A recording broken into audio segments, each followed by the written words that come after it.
This is a previously recorded episode of the IT in the D Show.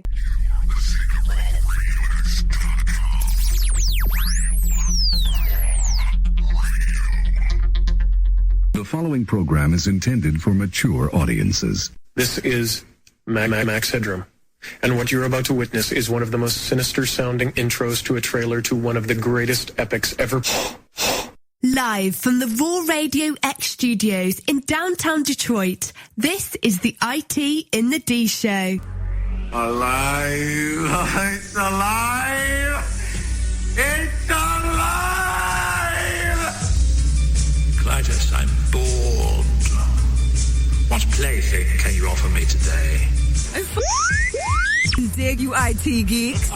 This is Dre DeMatteo from Sons of Anarchy. You are listening to IT in the D. So what happens when you tap the angry beaver in the bunghole? Exactly. Come on. Christ. What the hell with this? I'm calling a break. We'll come back to the show.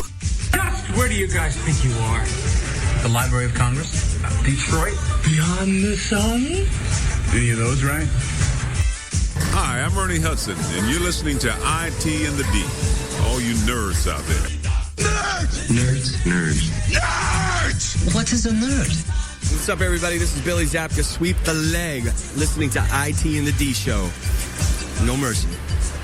You're in your underwear? I'm in my underwear. Here, let's hang out. No, I'm sorry, honey. I have a headache. I definitely want to see Bob in his underwear. That's a fact. Conan, what is best in life? Crush your enemies, see them driven before you, and to hear the lamentation of your women. How much scotch did you drink that night, by the way? Half a bottle. Okay, then shut the hell up. Hi, this is Martin Cove, John Kreese from the Karate Kid movie, and you're listening to IT in the D. This is a bad idea. Hey guys, this is Ty Mogg, Bruce Leroy from The Last Dragon. You're listening to the IT and D Show. I may have to wipe the geek off. Hi, I'm Brittany Daniel from The Game, and you're listening to IT in the D Show. Hey, Jerry Slater. Hey, Jerry Slater. Really good. Hey, Jerry Slater. Take him to Detroit. No, not Detroit. No, please. Anything but that. No. I used to hang out at the Magumba Bar. It was a rough place, the seediest dive on the wharf, populated with every reject and cutthroat from Bombay to Calcutta. It's worse than Detroit. You will never find the more wretched hive of scum and villainy. Then don't come. Shut up. This is Robert Hayes, the Chet Stryker to my mother. When I'm not hanging out at the Magumbo Bar, I'm listening to the IT and the D Show. It's worse than Detroit. Is there such thing as a meat hangover? I love my Monday meat stick. Turn your microphone off. Just get out. Hey folks, this is WWE Hall of Famer Hacksaw Jim Duggan, and you're listening to the IT and the D Show. Tough guy. Ho! I don't know who brought that bell in, but Bob's got a new toy. Hello, everybody. It's Jason David Frank, the Green Ranger, and you are listening to IT in the D. So, what would you little maniacs like to do first? The question isn't what are we going to do. The question is what aren't we going to do. Ludicrous speed. Go!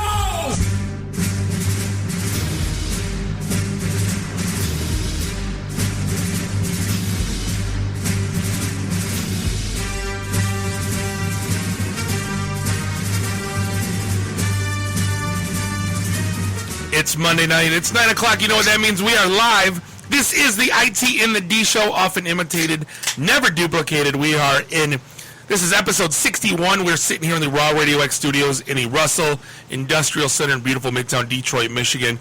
As always, this show is hosted to you by Mr. Monday Night Bob the Sales Guy, Dave the Geek, Jeff the Voice of Reason. Hello. And we're joined, we have repeat offender Elena Farnsworth here from Mobile Comply. She'll be joining us in the second segment. Greetings, Elena. Hello. And then we have a first-time offender, the speaker, author, all-around cool guy extraordinaire, Terry Bean is in the house tonight, folks. This is a big deal. This is a big deal. Hey. Welcome. Glad you can make it out, T. Yeah, thanks for joining us. But yeah, you can find us online, itinthed.com, Facebook, Twitter /itinthd. You want to give the phone number out? I still don't know it. 313-462-0107. I've only been here for a year and a half. You think I'd memorize? Nobody knows phone numbers anymore. No one knows it. I know like mine and my dad's house and my wife's phone number, and that's it. I have like 3,000 contacts on my phone, and I only know like 2 numbers. But yeah, this show is brought to you by Logicalis. You can find them at us.logicalis.com. They are basically Cisco, EMC, NetApp reseller, cloud hosting provider, and then also by Quantum Storage, quantum.com. Nice little tier 2 storage niche player, but we are happy to have them on board. And we were too busy this weekend to get Falling Down beer, but we are still sponsored by Falling Down beer and Valentine Distillery, but we're drinking Hams tonight. It just didn't work out this weekend. I'm happy with that. Yeah, Hams is fine. Tastes pretty good. Lawnmower beer, that's what they call it. Right, yeah. This weekend was busy. Let's go with that. To say the least. You're not going to tell that entire whole story again, are you? No. It takes 72 hours to tell a story again. Moral of the story, there was drinking, and then there was more drinking, and then there was another day of more drinking, and then a third day of drinking. Sunday at 10 in the morning, to wake you up, you need a bowl of chili and a Bloody Mary. You knew you had a long weekend. Yeah, but not necessarily in that order. Yeah, well, and it basically gets boiled down to, Sunday at 10 a.m. or 10:30 when Bob pulled up in my driveway to pick me up to head down to the Lions tailgate, he just looked at me and went, I actually like the Lions. I can't even imagine how many different ways of death you're wishing upon me right now. Made it through the game. One blood. You know they got the. I'm surprised actually you sat through the whole game. I could hear the collective groans through the TV. Oh, it's terrible. One of the worst games I've ever been a part of. Right. My favorite part about Ford Field, though. Right. When's the last time you've been there, Terry? They have those Bloody Marys with these Slim Jim meat straw. So they actually have a tunnel holdout of the middle of the Slim Jim where you drink your Bloody Mary from, and literally then you eat it when you're done. It's the most amazing invention. Whoever invented it needs to be like in the Smithsonian. Right. Nothing short of brilliant right there. That's exactly. And all kinds of flavors. Yeah, why? Nobel Peace Prize? Anyone? Nobel Prize for Science? Anyone? Culinary art. Right culinary art. Nobel Prize. How does that not happen? Right. Hey, give him the Nobel Peace Prize. At least he didn't bomb anybody. So he got a lot of people bombed. Right. No, but good time. And then right across the street, the Tigers started. I mean, from a sports guy standpoint, it's probably the worst weekend ever. Michigan loses to Rutgers. It's like, what kind of hell can you put this whole state through?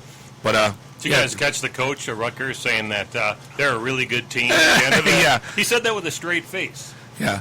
Why was Schwartz being carried off the field? I heard that he requested that. Yeah, he said he said it earlier in the season. He goes, if we go to Detroit and we win, I want to be carried off the field. Well, what a jerk. No, he got destroyed. I was watching in the background. I had like PTI and around the horn on an ESPN. Okay. They were destroying him. Good. Bush League, that was. No, stupid. So stupid. What a dupa. Yeah. What? Yeah. You're defending that? No, I'm not defending it. I'm like, you know what? For all the hell the guy went through here, and they show, sometimes it's not the coach, sometimes it's the talent, and let's be real. We had a kicker that went 0 for 3. Yeah. I could go 0 for 3 for league minimum. I kicked Charlie Brown. Yeah. Right. Has a better kicking percentage. Well, there was a stat they were talking about today where basically the Lions have made 4 out of 12 field goals so far this year. God. So they have like a bad. 33% success rate. Ugh. The rest of the league has a 10% failure rate. Yeah.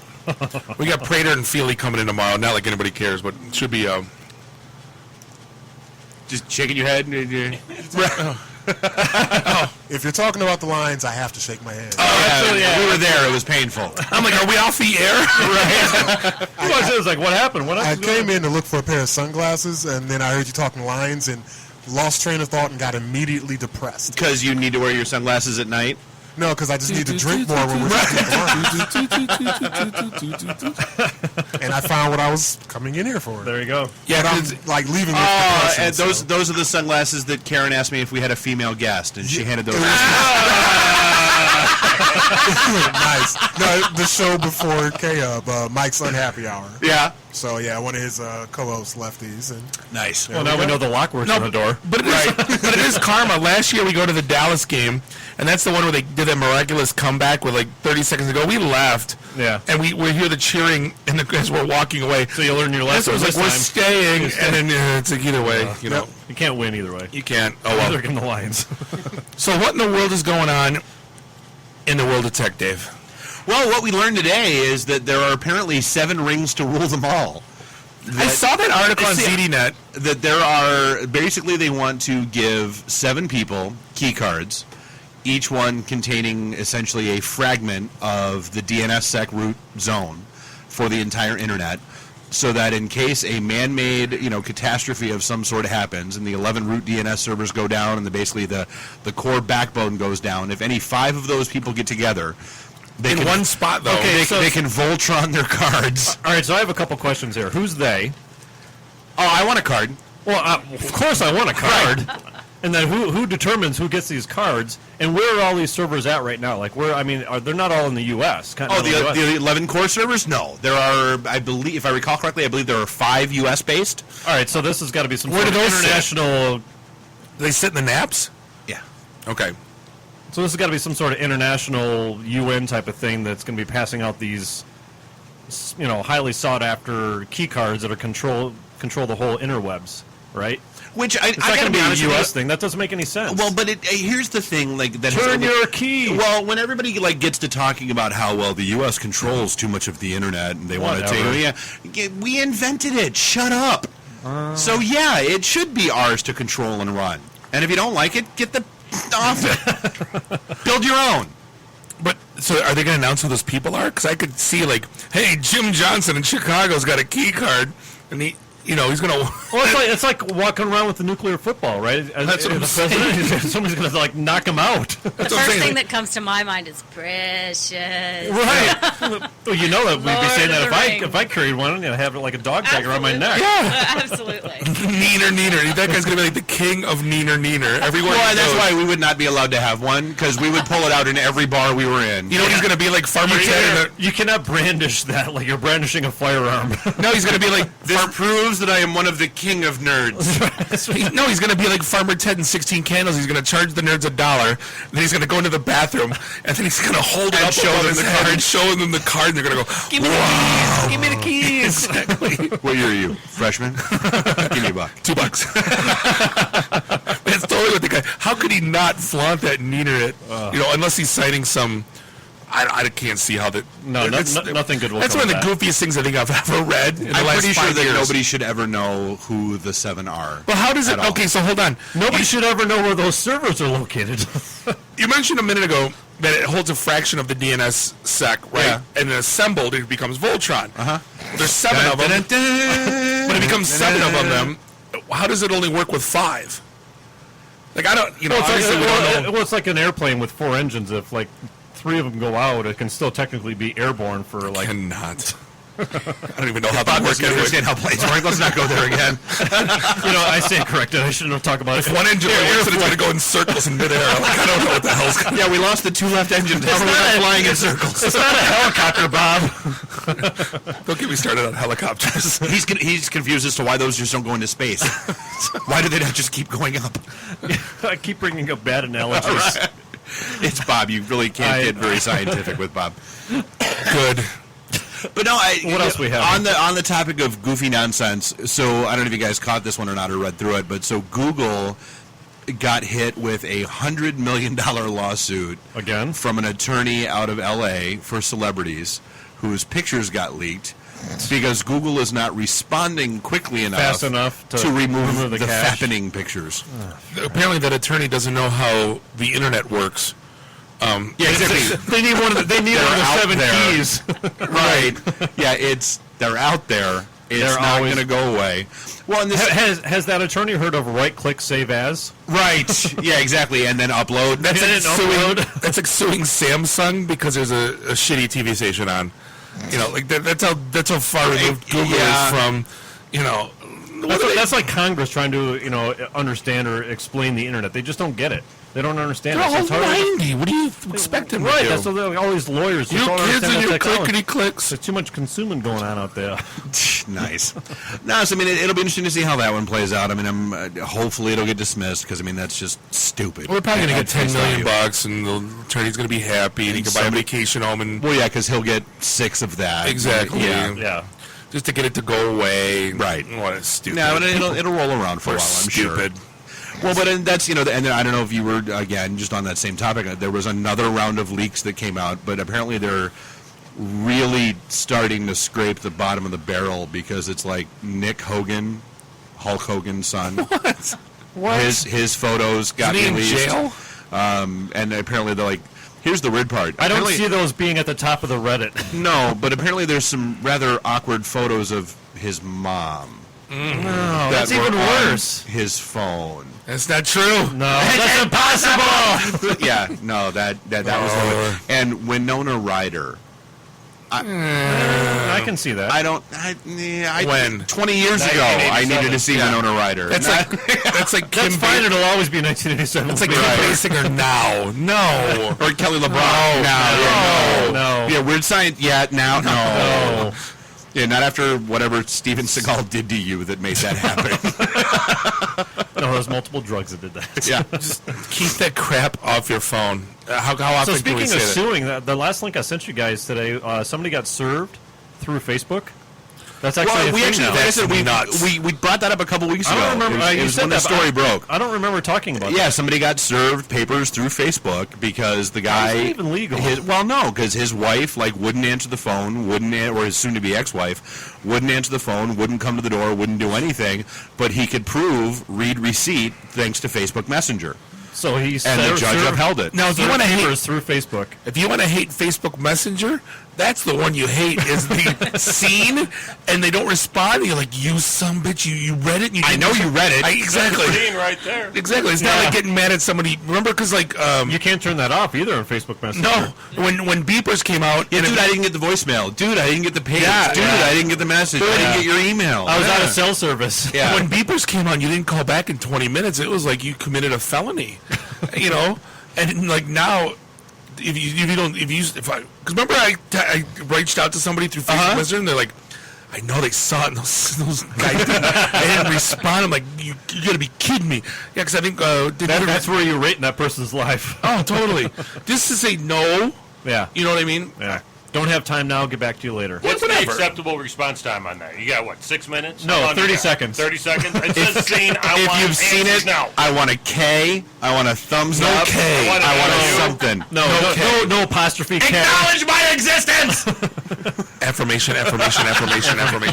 No more K. How do we ban that? How do we write a Don't Be That Guy blog? No, just K. No K. It's the worst. No LMAO. 5 O's. This doesn't make it funnier because your ass is already gone because you laugh so much.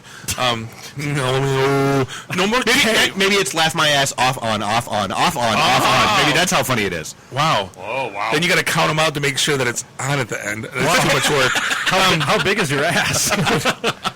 Don't tell me my ass is so big. Just stop with the K.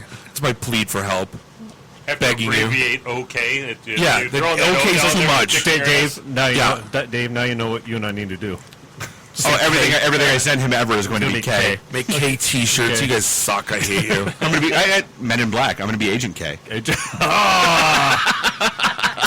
Special K, Circle K, whatever. Hey, you're Special K. Exactly. That's my breakfast today.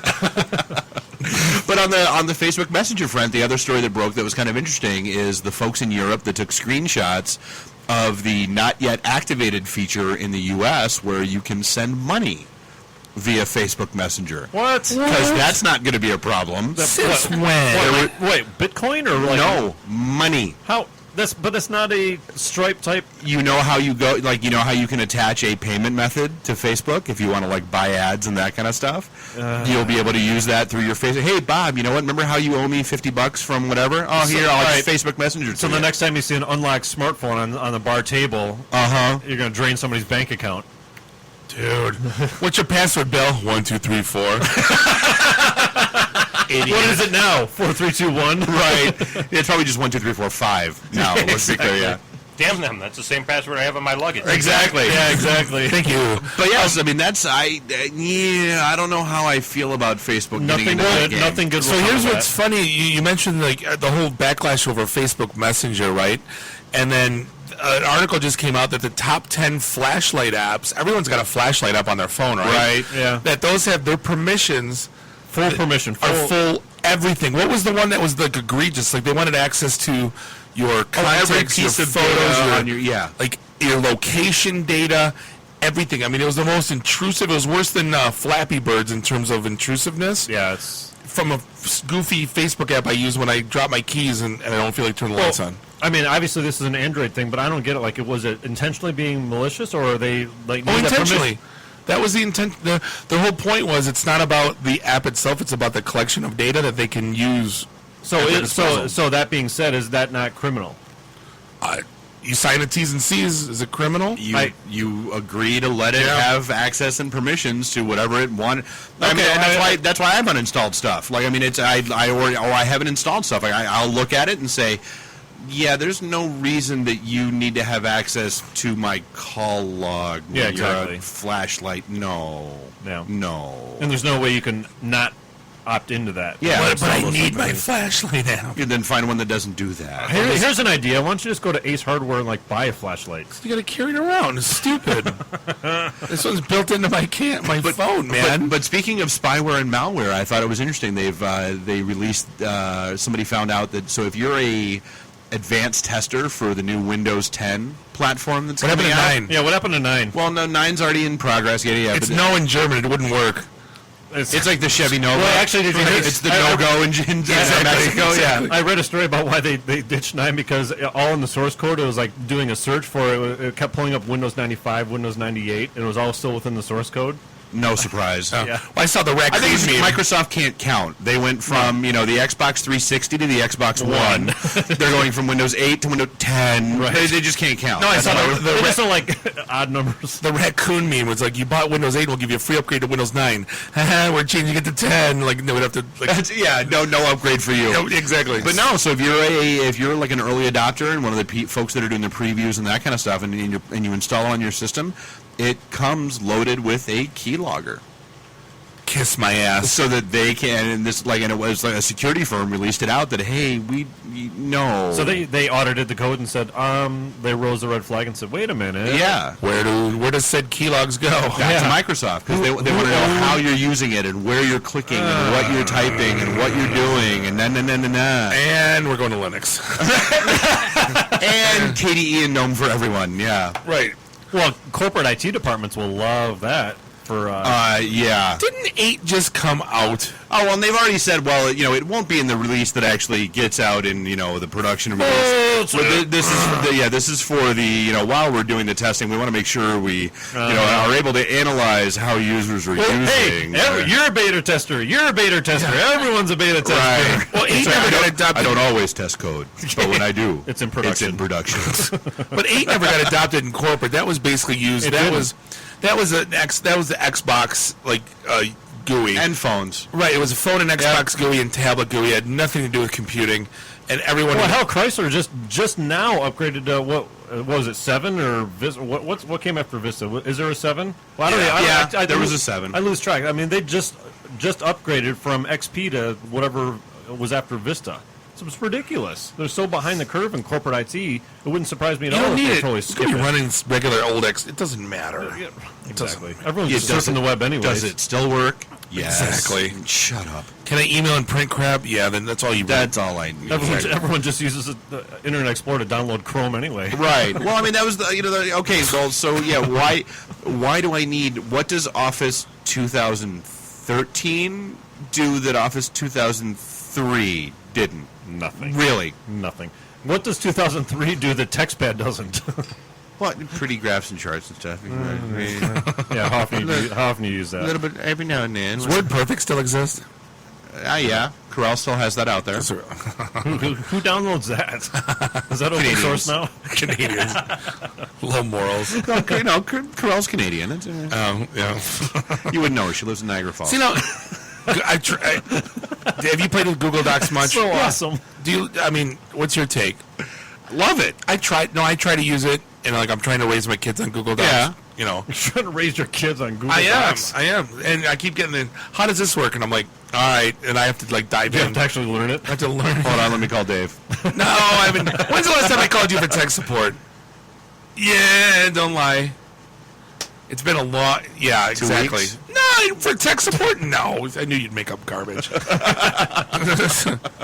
What else is going on? Let's see what else we got. Nothing's rant-worthy this week. This sucks. Oh no, I've got a couple. I'm waiting. I'm gonna wait till segment 4. The list is long today. It's long and distinguished. So is my job. Yeah. No, so Facebook, the other Facebook fun story that came out was... Can we stop talking about Facebook? No, because this was awesome. A guy killed horribly beat his best friend in Oklahoma over a poke. I thought he killed him. Dude, was it? Oh, yeah, Right. 4 years. It was 4 years Yeah. for manslaughter. Yeah, That's my favorite South Park. Stan, poke your grandma for crying out loud. Right. I don't want to poke my grandma. She's in the hospital. You want to poke her. So his best friend poked his wife on wife on Facebook. Yes.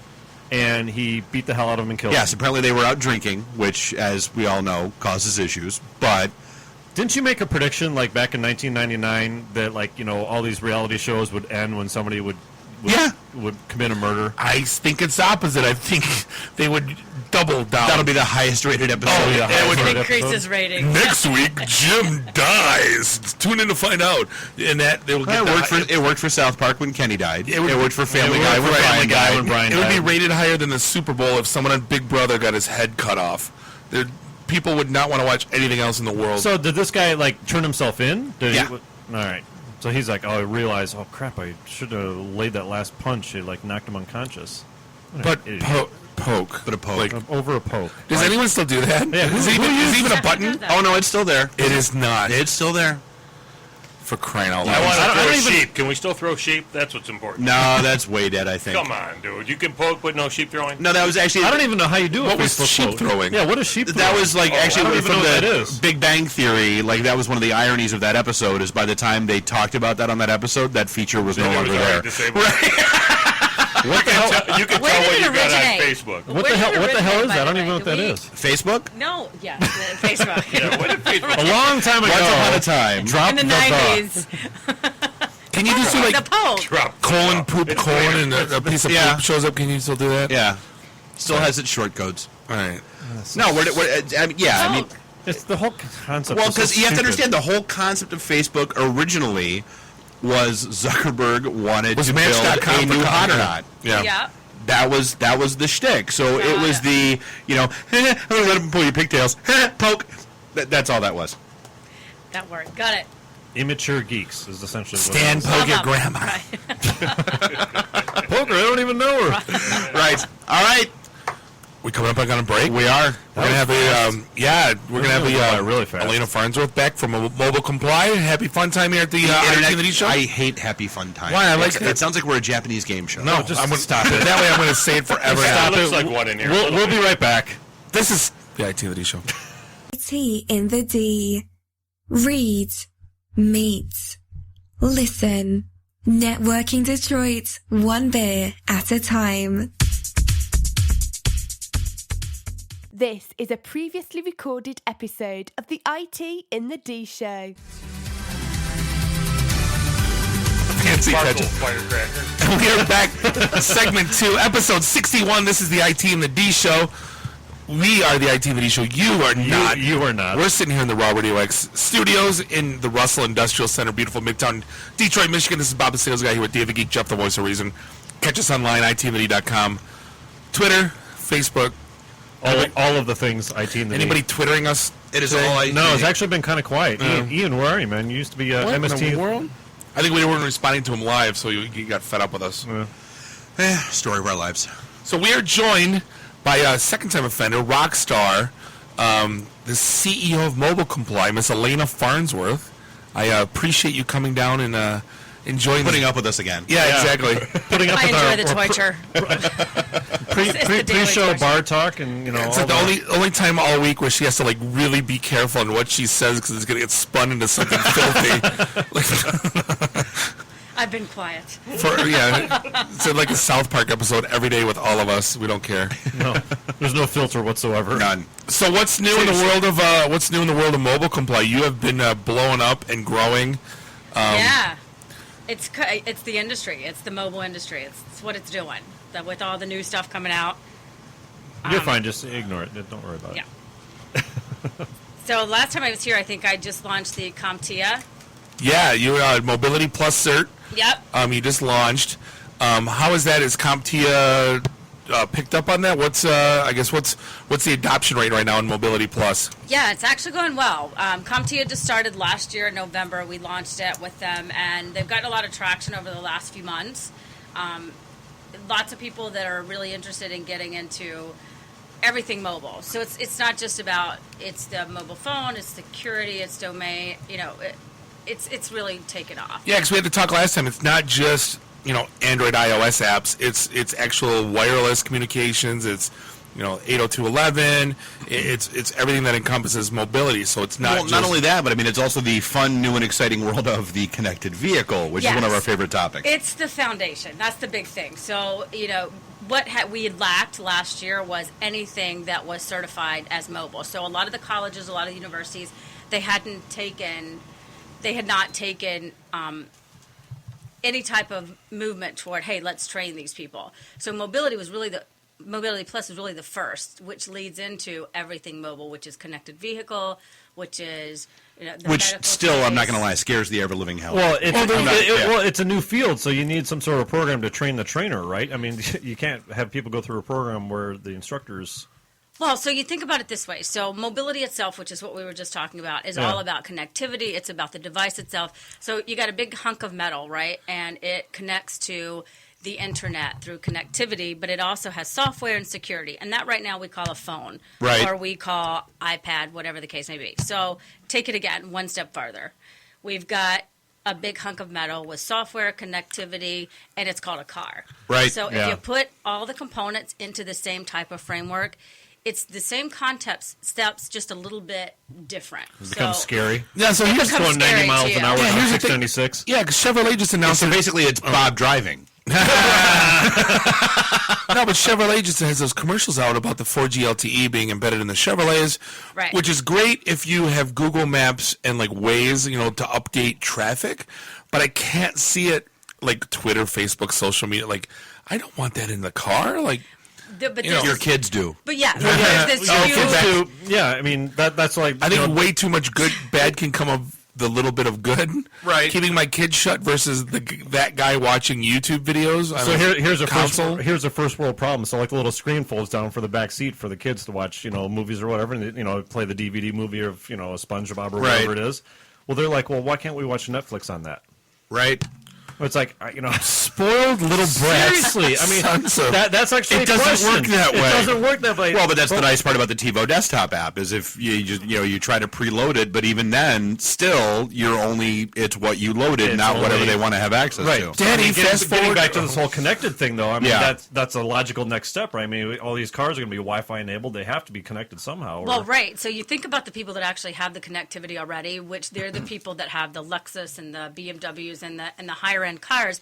They're already connected because that is what they're putting in the higher end cars. And then you've got the millennials who they expect to be connected. So they've grown up being able to whiny Facebook, brats. get a better job and buy a better car. But a lot of in my day, I played magnetic Uno. Right, I played the alphabet game in the car, you little losers. They want to put on their makeup while driving. The Revlon dashboard. Yeah.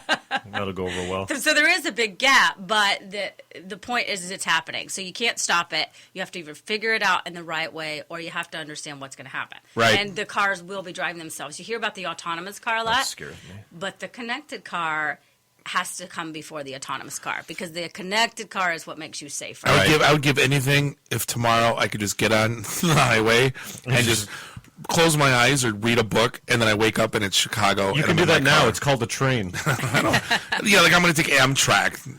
Come on. Then I got to rent a car. No, but I mean, it's happening right now. It's not like this is something that is Jetsons. It's going to happen in 10 years. It's in the cars right now. Just people don't use it, don't know how to use it, or don't want to use it. You know what technology I want is the license plate to be connected to the phone. So if somebody cuts me off, I can text them, you butthole. Like learn how to drive. Like I need that. That needs to be a thing. Direct car-to-car SMS. License plate to phone. Exactly. I've said that for 10 years. Your license plate should be required to be your cell phone number. Exactly. Oh, I would have so much fun. Well, and there's that would change driving habits in a minute. Oh, well, yeah. And there's a whole stalker aspect to it. Immediately a good driver. It'd be like drivingmatch.com, like picking up chicks and like, hey. Well, was it Ford that was testing that? 696 into the cat call. No, wasn't it Ford that was doing that in China? What? That was trying to do the whole connected car dating app thing that we talked about. We talked about that. Matchboxcars.com.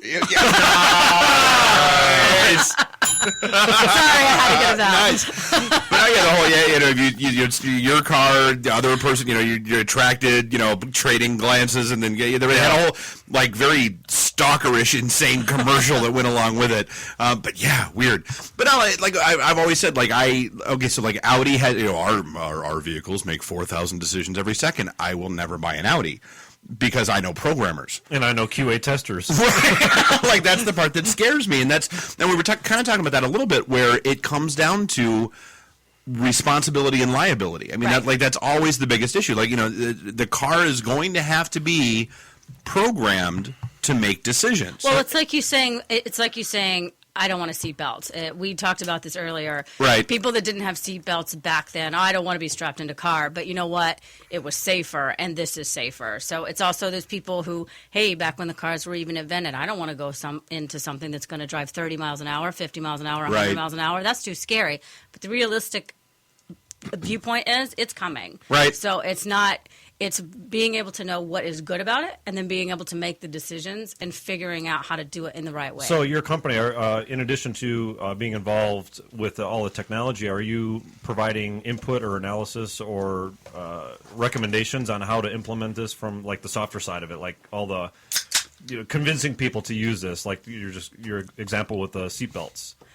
What we're doing more is we're encouraging, and we are getting behind certifications, because right now in the auto industry and the software industry, especially in security, you actually have to be certified and comply with certain regulations. But right now, when you're in the connected vehicle space, you don't necessarily have to be certified as a person, only as hardware, software, or security. But the person that's working on those doesn't necessarily have to be certified.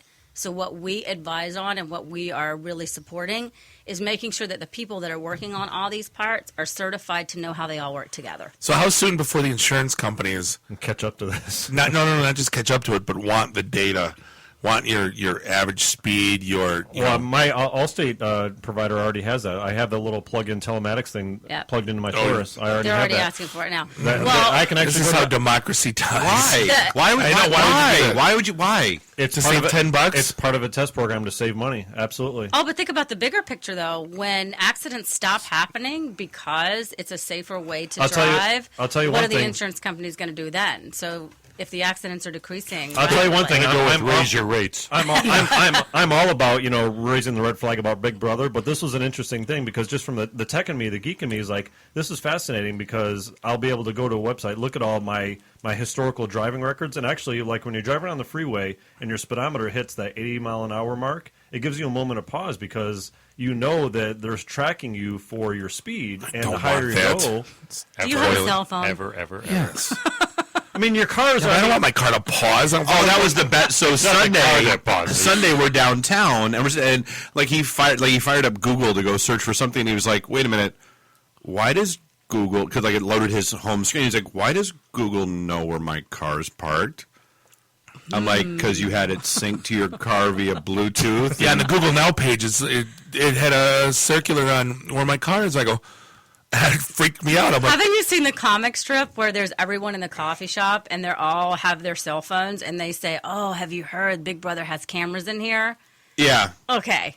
It's the same thing. It's the same. The mobile phone is what segued the ability for connected car to happen. Yeah, I mean, my 1996 Blazer back in the day had OnStar, and how do they know where your car is when you have an accident? It's tracking you. I mean, this has been around for satellite, a decade. and then it bounces off space. And Exactly. I mean, it's not like if you have a Sirius subscription, the satellite's following you around, so it doesn't matter. Son of a bitch. Welcome, Big Brother. Yeah, I mean, you know what you can do, Bob? Get back on your Schwinn. You'll be fine. With your flip phone. I wouldn't mind my old. I liked my old. But your old Razor Star flip Trek. phone had the 911. The E911. The E911. Well, I was actually talking to somebody at work today about this whole conversation because he's like, I read something where, even if I disable all of the, GPS services and all that kind of stuff, they can still know where I am. I'm like, well, dude. Yeah, I mean, just based on cell tower triangulation, they can nail you down within about 10, 15 feet, tops. Yep. Well, you told me, there's a reason why cell phone manufacturers make it so that you can't take the battery out of your cell phones now. Yeah, they don't want you to. They don't want you to. Yeah. Yeah, even when it's off, it's not off. Dirty. Anyway, so back to Elena. Yeah, no kidding. This is all about me. Yeah. I got 2 dings. This is great. This is a good time. No, but the point is, it's happening. I mean, there are regulations.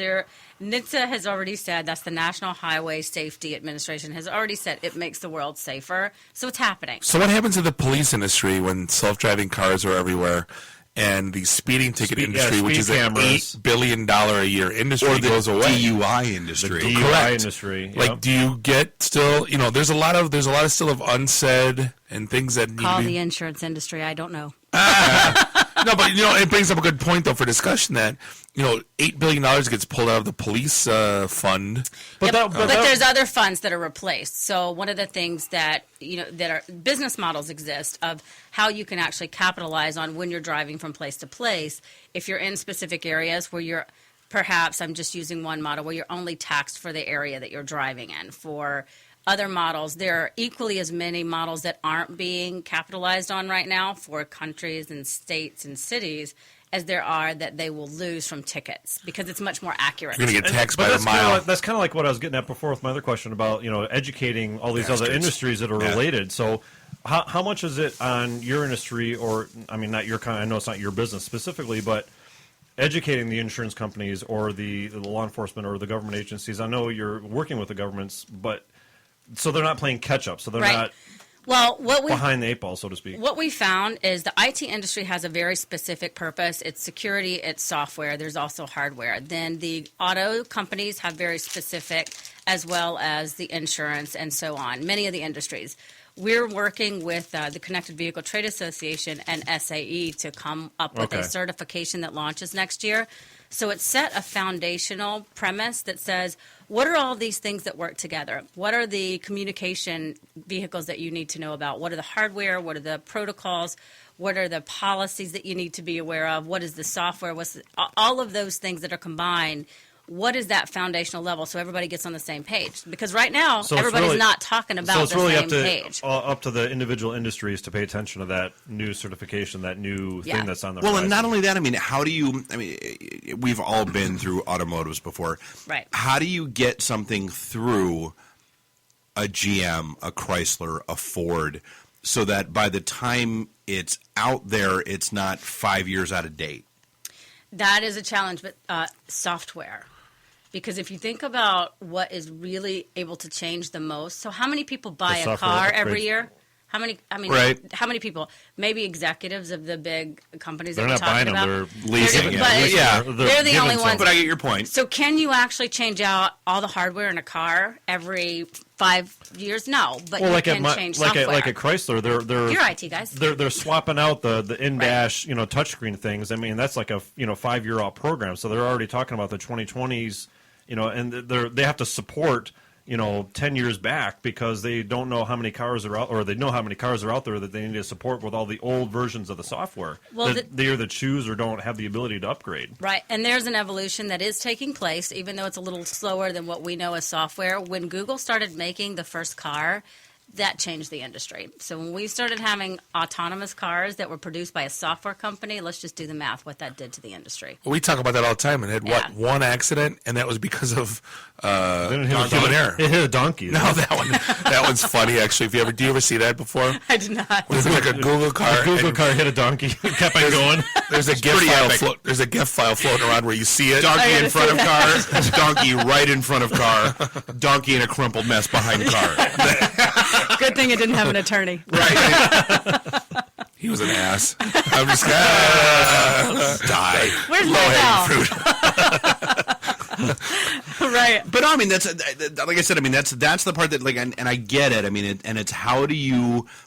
Because this is always the fatal flaw to that entire system to me is how do you have autonomous cars that are out there doing their thing unless everybody's in an autonomous car. Well, you can't just go to autonomy. That's why connected car is so important, because there's over 200 million cars that are out there right now that aren't autonomous. So if you've got one guy driving around just in had the 200 Woodward million, Dream Cruise. Thank you. Yeah. It's not going to make a safer driving experience. You're just going to have one guy that's going to be smashed. Yeah, there's a whole thing on fault, and there's a hundred different conversations to have on. That's why connected is so important, because connected brings components in where you can actually bring a dongle in or something, and that you can have the car connected, that you can have it connected and you don't have to buy a new system. You don't have to buy so let's look at it from a county perspective. Let's just do this for a minute.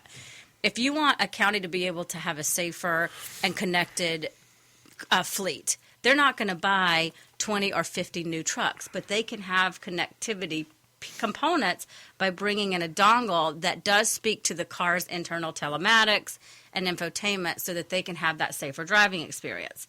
That's the only way that this is going to transition modularize it so it is a manageable transition. We've got connected cars, then we have truly ubiquitous connectivity, and then autonomy. But it can't all happen within a year. So I get that, but and I guess I come back to the security side of it, where I know Tesla was releasing their software updates over the open internet. Car has Wi-Fi connectivity built into it. It's just an open range for hacking. It got hacked. Yeah, right. And that to me, that's again. I know programmers. I know developers. But it had a big target on its back. I mean, come on. They had a very highly. It does, but if you've got a fleet of vehicles and it's going over DSRC, which is the short range communication, how much time is it going to take you really to hack, and how much information can you get over DSRC? So if you notice what GM said. GM announced that DSRC will be in the Cadillacs, right? So that's already showing that it's happening, and it's being able to... they're trying to have self-driving Cadillacs in the next 3 years. Yeah. I still have an 8-track player in my Cadillac. You do? Did you ever get that work, by the way? No. I can't find anybody to fix it. Do you have any 8-tracks? Oh, yeah. Yeah, we're listening to, what was it? Johnny Cash. Johnny Cash, over and over and over. 3 songs sped up. Nice. So, I mean, what's next? I mean, what's on the horizon that people need to be aware of, thinking about? We were talking about, U of M has a lot of this stuff going on, but no degree programs in it. Right. How do people find out more about this, get more in touch with it, and not be the naysayers of doom that we are? Well, I almost spit out my beer on that one. They have to educate themselves on what it really is. So you got to know what it is in order to be able to pursue it. So if you're a developer and you're developing apps and you're Didn't we already cover the we don't let facts get in the way of a good argument? But, right. Yeah.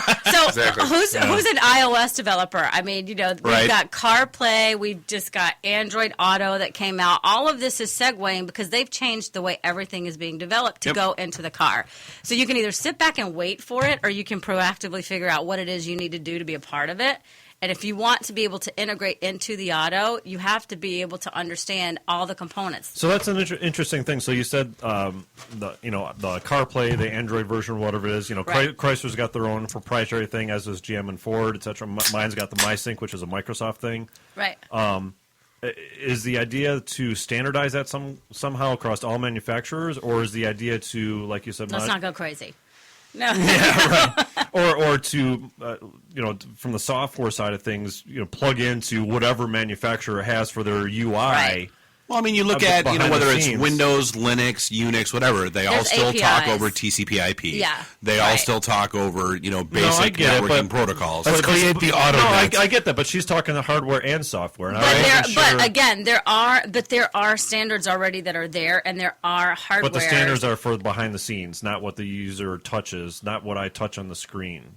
It's very much else. There's proprietary information, but in order to hook into it, there are APIs that you can connect to, and if you don't know what that is, then you're not going to be able to do it. Gotcha. So if you're working with, if you want to connect to the infotainment system, it's one thing. If you want to do it to the telematics, it's another. The CAN bus is actually locked up right now, but there will be some openings because that's what the entire mobile platform Well, it's like is Allstate, wanting you to know, do. tracking my speed and Right. how fast I brake, etc. Right. Yeah. Exactly. Which I'm still surprised you let them know. What the heck is wrong It's with a you? trial thing. It's a temporary Hey, thing. Elena, we are coming up against a break. It's a good conversation. We'll probably do this for probably another 4 hours talking about this We'll double stuff. back on more. Yeah, well, absolutely will.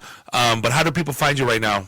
MobileComply.com. Go there. You can read about our connected vehicle programs, about our iOS, about our Android programs. If you want to know more, just go there and you can find someone that'll help you. Awesome. Great conversation. Appreciate Very cool. it. Yeah, thanks for joining us. Elena Farnsworth, CEO of Mobile Comply. This is the IT and the D Show. We'll be right back. IT and the D. Read, meet, listen. Networking Detroit. One beer at a time. This is a previously recorded episode of the IT in the D Show. And we are back, segment 3, episode 61. This is the IT in the D Show. We are in the Raw Radio X studios in the Russell Industrial Center, beautiful Midtown Detroit, Michigan. Bob the Sales Guy here with Dave the Geek, Jeff the Voice of Reason. Hit us up online, itandthed.com, all that good stuff.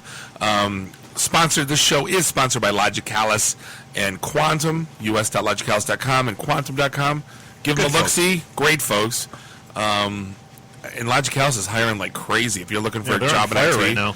Yeah, they're what's his name? Craig Perry's their HR guy, hiring like mad. So yeah, definitely check out their job board. They looking for a marketing guy? Too soon. That was a little too soon, dude. Come on, really? But yeah, we had a great conversation with Elena. We honestly, we could talk about that. We'll probably hit back on that stuff in segment 4. We'll circle back. But we were just yakking. She's like, I want to be here more often. I'm like, well, you should be. You should. Yeah. No, Elena's the type that she'll yell at me like 2 months from now. She'll go, "Why didn't you ever call me?" She's like, going to yell at you 2 hours from now. What are you talking about? Yell at. But you never. She was actually typing the email during the break. You haven't texted me since my interview. It's been 10 minutes. Why haven't you called? Yeah. The phone works both ways. But we do have a special guest in the studio. I've known you, T, probably for close to 14, 15 years. Let's say let's run down the list now. Speaker, author, networking guy, something like that. Event guy. Do some events. Trainer. Yeah, I've trained some people. A little bit of coaching, a little bit of consulting. You know, just kind of that all-around business development, whatever the hell someone's going to pay me for, guy. Kind of like the picture of that chick out there, really. Right, exactly. well, not exactly like that, but I'm not that pretty, right? I don't get those kind of opportunities. That's right, Terry is your private dancer. That's it. I really don't want to see that. It's funny because we've given each other crap probably since we've met each other, but I'm the one that says, hey, I want to start a company since probably like 2001. And you kind of jumped in feet first and said, screw it, I'm doing it.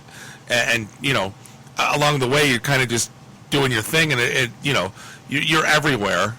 So, you know, at the end, we talked about this over beers a couple weeks ago. It's like, well, what is it? Are you a speaker? You know what I mean? So it's kind of... What do you do? What do you do? You know, I have everybody ask me that. What From is it clients to friends What to is it people. that you'd say you do here? Yeah, exactly. I was like in the bottom basement of Office Space. It worked out really well for me. Nice. I like to confuse the hell out of people whenever I get a chance. You need a T-shirt. I do. I've got a couple of them. I'm actually wearing one now, though. I know people can't see that. Just the coach of a coach. Is that a meta coach? Is it? It's the trainer of the trainer. It's a coachaltant. It's T3. It's coachaltant. Don't. It's actually, you forgot the S, dude. There's an S in there.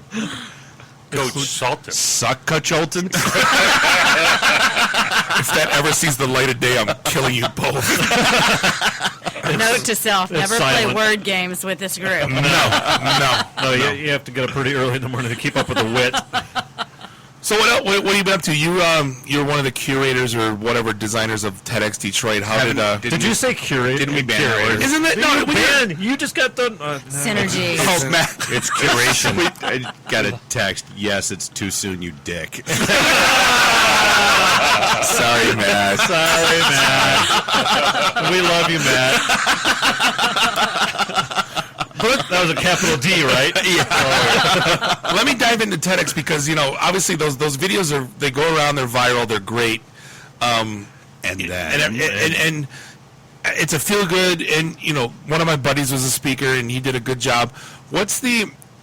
and obviously it's to uplift and to enlighten and to motivate and inspire. To motivate and inspire. But what comes out of it, like the day after TEDx? I think a lot of people sleep the day after TEDx, right? Crickets. It's the ones that plan it. It's a festival, dude. I looked at the schedule this year, and I was like, we've got a 7-ring circus going on. If you're a left brain person, you're going to be thoroughly entertained. If you're a right brain person, you're going to be thoroughly entertained. Whatever you're looking for, there's something represented there. There's 24 different performances, 20 of them being speakers, a couple of them being artists, the rest of them being musicians. It's just a ginormous show. So it's kind of like the day after I leave Motley Crue. There's no end then. It's just kind of like, dude, that was a great time. Yeah, the tagline is ideas worth spreading. And then whatever anybody actually does with them, I don't know, man. I've run into a few people that said, you know what, I saw some things that changed the way I was thinking, and I'm moving into this direction right now. Delaney Parnell's a guy that comes to mind that I met at a TEDx a couple of years ago. Yeah, we've had him on the show. You've had Delaney on the show? We know Delaney. Yeah, we know Delaney. So he's the been IT out. and the Delane show, and he's here. Yeah, IT and the Delane show. Dude, and he's been kicking ass, seriously, since that time. Now, is it because of TEDxDetroit? Probably not, but it unleashes something inside of people. The downside is everybody sees what's going on the web. So TEDxDetroit is kind of like LSD then, is what you're saying. No one's selling anything processed or gamma rays. Yeah. One of the two. No one's buying anything processed or. I'll tell you what, man. If the Lions were paying attention last Tuesday, we left TEDxDetroit. We went over to Ford Field when the event was over. So wait, Sunday was your fault? So we got out there. Like bad karmic energy floating around? we kicked a bunch of field goals, and there were people that actually kicked field goals. Oh, my God. The Lions should have been recruiting. Pick them up. That's all I'm saying. They Get should them have on the been cheap. out there. Get them on the cheap. Wouldn't have mattered, man. People would have been out there for $10 a game. It would have been great. Right. So what's so moving on from TEDx, but I mean, obviously it's a cool thing for the city to have, and I think everyone gets behind it. I think Cadillac sponsored it, so I mean, a lot of people, you know what I mean. Granted, we always joke about, we're kind of cynical about a lot of things, right? And us, no. It's crazy. I don't understand. No, but again, we're not in the us cynical sucks. Exactly. No, but obviously you can't ignore the impact that event has, because it's a national thing. I think everyone kind of likes worldwide. Yeah, absolutely. It's obviously something good for the community, just to bring everybody together and kind of sharing the success stories, because I think. Well, getting people together is never a bad thing. That's the foundation of everything we do. Whether it's at one of the smaller events, one of the bigger events, it doesn't matter. You get people together, get them talking, good things will happen. And you learn about, like, hey, I didn't know that guy was doing that. That's kind of a cool story. Yeah, and I actually misunderstood the TEDx thing. I went to a couple events past couple of years, and I thought it was actually like the speakers were trying to peddle something, trying to sell something. And when I was listening to a few of the talks, I'm like, okay, this is something completely different. Didn't realize that it was meant to be, like you had said, inspiring, supposed to be telling a message or telling a the story. Guidelines that you're not allowed to be on product. You're not allowed to be on stage pushing. But you know what? Everyone's going to try to have an agenda. I mean, and there's like the side ring, like you were saying, like the 3-ring circus. Like on the sideshow, there's always the companies having their booths, trying to display something, new technology or whatever. There. You're not selling anything. Can't sell anything. Doesn't matter whether you're on stage, off stage, or just in the room. Yeah. There's no selling. I think you get booed, though, if you were that guy and went up there. Don't be that guy. And there's a couple of times when you're going to see somebody that's about to cross that line, and it just kind of stops, and they rethink what's going on. Every year we have one talk that's like, oh my God, what the hell just happened? This year was great, man. It was all about promiscuity. You guys would have loved it. It was right up your alley. So how much was that Mike's talk? No. Mike dropped a ginormous bowling ball in the center of the stage, dude. How do you top that? All right, so Terry, how much, are you already starting to work on next year's TEDx? Like, how involved, what prep work is involved? So every year we say we're going to announce the next location and the date before the year ends. Okay. And every year we miss that by a good 5 or 6 months, and end up starting to Sounds plan like us. in June. Yeah, familiar. Yeah. And then a month and a half from the show day, you're scrambling like, oh my God, we need a venue. We really need to do something. Let's sign the contract in August, and we're going to announce it at September 30th. The best laid plans. Absolutely, dude. Every year. Yeah. Because it's and what's cool about it is we've got a good team together, and everything just falls into place and goes exactly like you'd expect it to. Right. Yeah. Which is messed up as all get out. Is it the same group of people each year, or does it kind of fluctuate? Pretty damn close, man. I'm working with guys that I've been working with for 5 or 6 years now. Okay. Right? So it's the same team. One person will fall off. Somebody stronger will replace them. It works out really well. Now, those videos are coming out in like a month, so you can watch them. Yeah, they'll be out there at TEDxDetroit. You can follow it along on Facebook or LinkedIn or Twitter, right? The same usual suspects you guys are familiar with. Yep. Well, that kind of dives into your next thing. So, you got that other venture you do with the 313, the Love Fest, the 313Dlove. Yeah. You guys, what did you do last year at the Charles Wright Museum, right? Yeah, same place this coming Oh, you're year. doing okay. Same So place. now, what's is that pretty similar in terms of the messaging, or is it more local? So, yeah, it's completely local. TEDxDetroit draws from people all over the state. Yeah. This one, 313Dlove, or Love for Detroit, depending on what you're looking for, draws from people just in and around the city. Really, really tight-knit.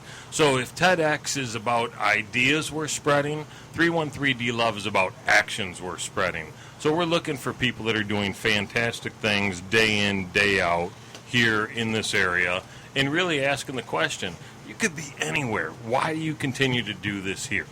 So same thing. We're looking for great stories, great storytellers, and people that are making a significant impact on our area. Well, sounds like since we had you on the show here, and maybe we'll bring you back before your event, but maybe we'll have to make an appearance at the 313 event. Since we're not doing anything. You're doing it. No, you guys are really. I already heard in. I heard in. Yeah, you weren't talking about me, but I definitely heard in earlier. Well, it's funny. It's funny, Terry. The perception. I just did. One of my old friends from Hewlett Packard hooked me up with a podcast chick. She runs a thing called the Starters Club, and she heard our story and she wanted to interview me about the IT and the D show and what we're doing in terms of the job fairs, the events, and all that stuff. And she goes, yeah, it's amazing. The perception in Dallas or just in this part of the country is that Detroit is this dilapidated hellhole. There's garbage going on. And I kind of talked to her about just the IT world, like saying, hey, these guys are hiring, these guys are building, these guys are moving downtown, occupancy rates in Midtown, things like that. I go, it's starting. It's not the whole city. And yet CNN reports on the ruined porn. The pack of dogs that attacked a guy over the weekend and put him in that urgent. Yeah. What was it? Wasn't it like 2011 where Detroit was named the hottest IT market in the entire country? Yep. It still is. It's been going on for 3 years. Yeah. Right? Yeah. It's the best kept secret that everyone's talking about. Right. Yeah. We knew this. Well, we've been talking about it for a long time. Well, the Pinks department, there's nobody. I want to be nice when I say this, but like there are certain fields where if you do not have a job, there's a problem with you. Yeah, but the recruiters are looking. They're not looking for us. It's you. They're not looking for out of work guys. They're looking for the guy that's got a solid job but needs a better gig, and it's tough to get them to go to a job fair. Because they don't want the perception of they're going to. Well, and we did. We've had people. The market turned basically 180 degrees back in like late 2012, where it shifted from job seekers knocking on our door about when's your next event, when's your next event, when's your next event, to the recruiters that are like, dude, we need quality people. We can't get FaceTime. When's your next event? It is. I mean, and people have this. I can't go to a job fair because. Well, shit, if I run into somebody I know, that's going to be a problem. But, hey, I go to this IT and the D thing. I'm hanging out to meet people and have beer. I'm just networking one beer at a time. Right. That's all I do. And now it's like we just reposted the Suburban Kryptonite. I mean, now the reverse is true where, 10 years ago you couldn't convince somebody to work downtown. Hard, yeah. And now 5 years ago, we would do an event downtown and get no one would come. 13 people. Right, and now you can't get people to I mean, the demand is so high, the companies are starving for people. Yeah. It's just it's unreal. I went to an event the other day downtown. Knights Foundation was in here, and it was in a completely blown out building that you're looking around going, is this even safe? How are there people How here? is this building that we're sitting in this safe? Should be That's the Detroit Sioux people with the Knight Rider car. Species of things that should be Knight condemned, Foundation. right? Oh, yeah. You know, so we're in there, and I mean, you're looking around. Terry, we're in the building that we just watched Transformers Extinction, and they filmed that whole thing in the parking lot where we just parked, the car getting launched. If you ever, and this is about as bombed out as it gets in this town, but everyone loves this stuff. This place is cool, right? Yeah. And it's all kinds of. It's the train station, man. It's the hipster backdrop for their photos. Well, and it's like we've told people a million times. Passed a couple of those on the way down here. If we could just blindfold people at 3rd Street and get them here and get them upstairs and get them in the studio, they would never know. But let's be real here. Let's be real here, because I moved here from DC. Okay. Me too. Yeah. So you go in the wrong areas. Yeah, you go in the wrong areas in DC. Hello, you don't go there either. Okay? Oh yeah. No. Yeah.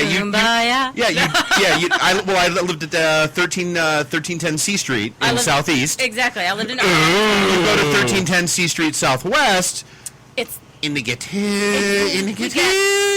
the city people. Yeah, it's not where you. Yeah, It's not Detroit. It's the city. Right. You get in the places that are really affluent, and you get in the places that are really doing great things in technology, and then the other places will come. Well, and I've said that a million times. Detroit does not deserve the rep it has. No. Because, Detroit compared to Boston, compared to DC, right? Detroit's nothing. Detroit has a geography problem. It's just too big. It's got an identity problem too, though. I mean, right? If you think about it, it's not just the geography problem. It's the mindset of the people. But that identity is directly related to the geography because you got the little pockets of innovation. Then you walk 2 blocks and you're in Beirut. 143 square miles, man. It is giant.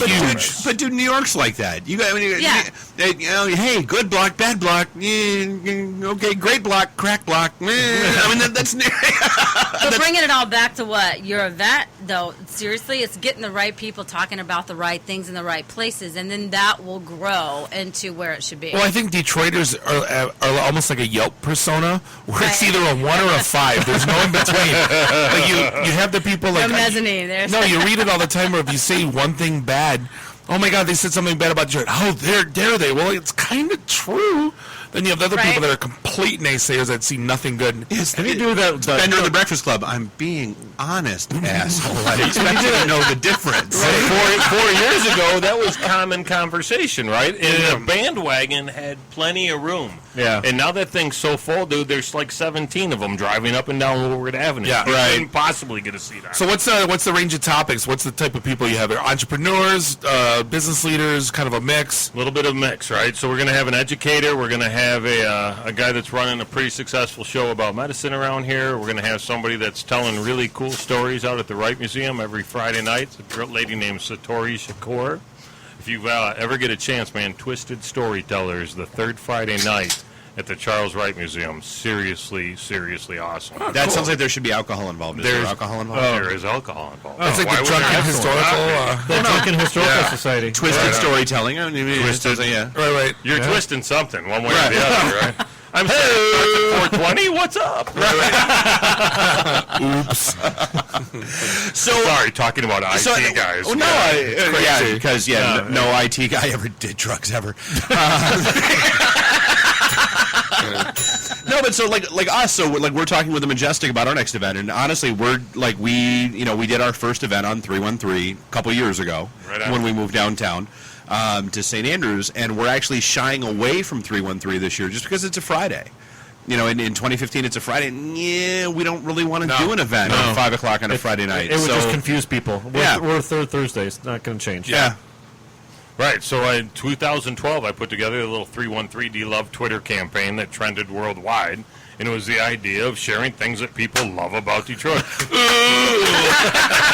That's all applause. It's all fun. But it was cool, dude. That was so awesome. It was cool, and it needed to happen, right? It needed to happen because the narrative needs to change. Nationally, it's jacked. Right, like I said, CNN... we know all the cool stuff that's going on. CNN reports on dude mauled by a pack of wild dogs film at 11. Like, that's a huge story. Like the whole national thing, like, it's not even the national. Because of the whole Superman Batman thing. Did you hear the Ben Affleck thing, this trending news? I got my Chanel watch, I'm turning in my Japanese car, and I'm buying a Ford and a GM, right? Well, but it's better than him not doing it. You know what's funny? Yeah. I bring but here's the funny part. Like, when I saw that quote floating around, the date on that quote was 2013. And I was like, Ben Affleck wasn't here in September of 2013. That's a typo. It was September 2013. Somebody didn't know it. But it's funny, though, because if it's a meme on the internet, it's true. Right. Well, I mean, not only was it a meme, but I saw the one of the interviews where he was actually showing his watch on Fox 2. But when you bring people from out of town, it's their whole persona changes. My boss came up from Lauderdale. He grew up in Maryland. And the first thing he says to me, he goes, I got a couple buddies that bought like $1 million worth of property. I think it's right over here. And I'm like, what are they doing with it? And he goes, they just know that it's booming right now. And so they just snagged up as much property as they can. I took him to Slows and Sugar House.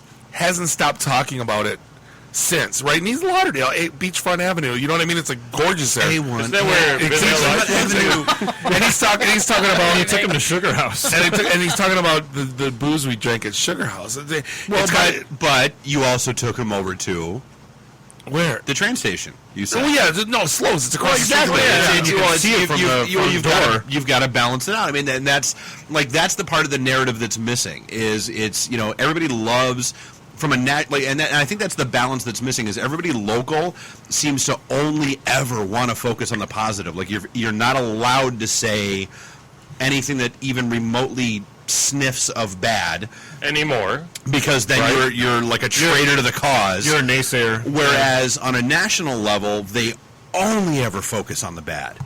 And I mean, and it's like I get it, but hi, welcome to everything we're dealing with in the Middle East or anywhere else, and not to put that kind of parallel on it, but you can't fight extremism with extremism. It doesn't work that way. There's still plenty of suck here, but if you look at where we are now compared to where we were 4 or 5 years ago, night and day. It's completely ridiculous. Oh, hell yeah. It's completely ridiculous. Just the fact that people are buying up. You read a story every day. Somebody from somewhere is buying a building and transitioning it into lofts. Dude, that's huge. It's still one of my favorite quotes from Bob. There's a girl jogging in Detroit. No, white being girl. chased. White girl. Yeah, there's a white girl jogging downtown Detroit. She's not being chased. I think it was right at that was during the DBC event a couple years ago. Yeah, when we were sitting downstairs. And then I was at a Dell event at the Brazil Steakhouse. Yeah. I said that while I was speaking. I go, there was 15, 20 people in the crowd. I go, did you see that? A white girl jogging in Detroit. But I mean, for growing up here and going to the shelter since I've been 18, it's a huge win.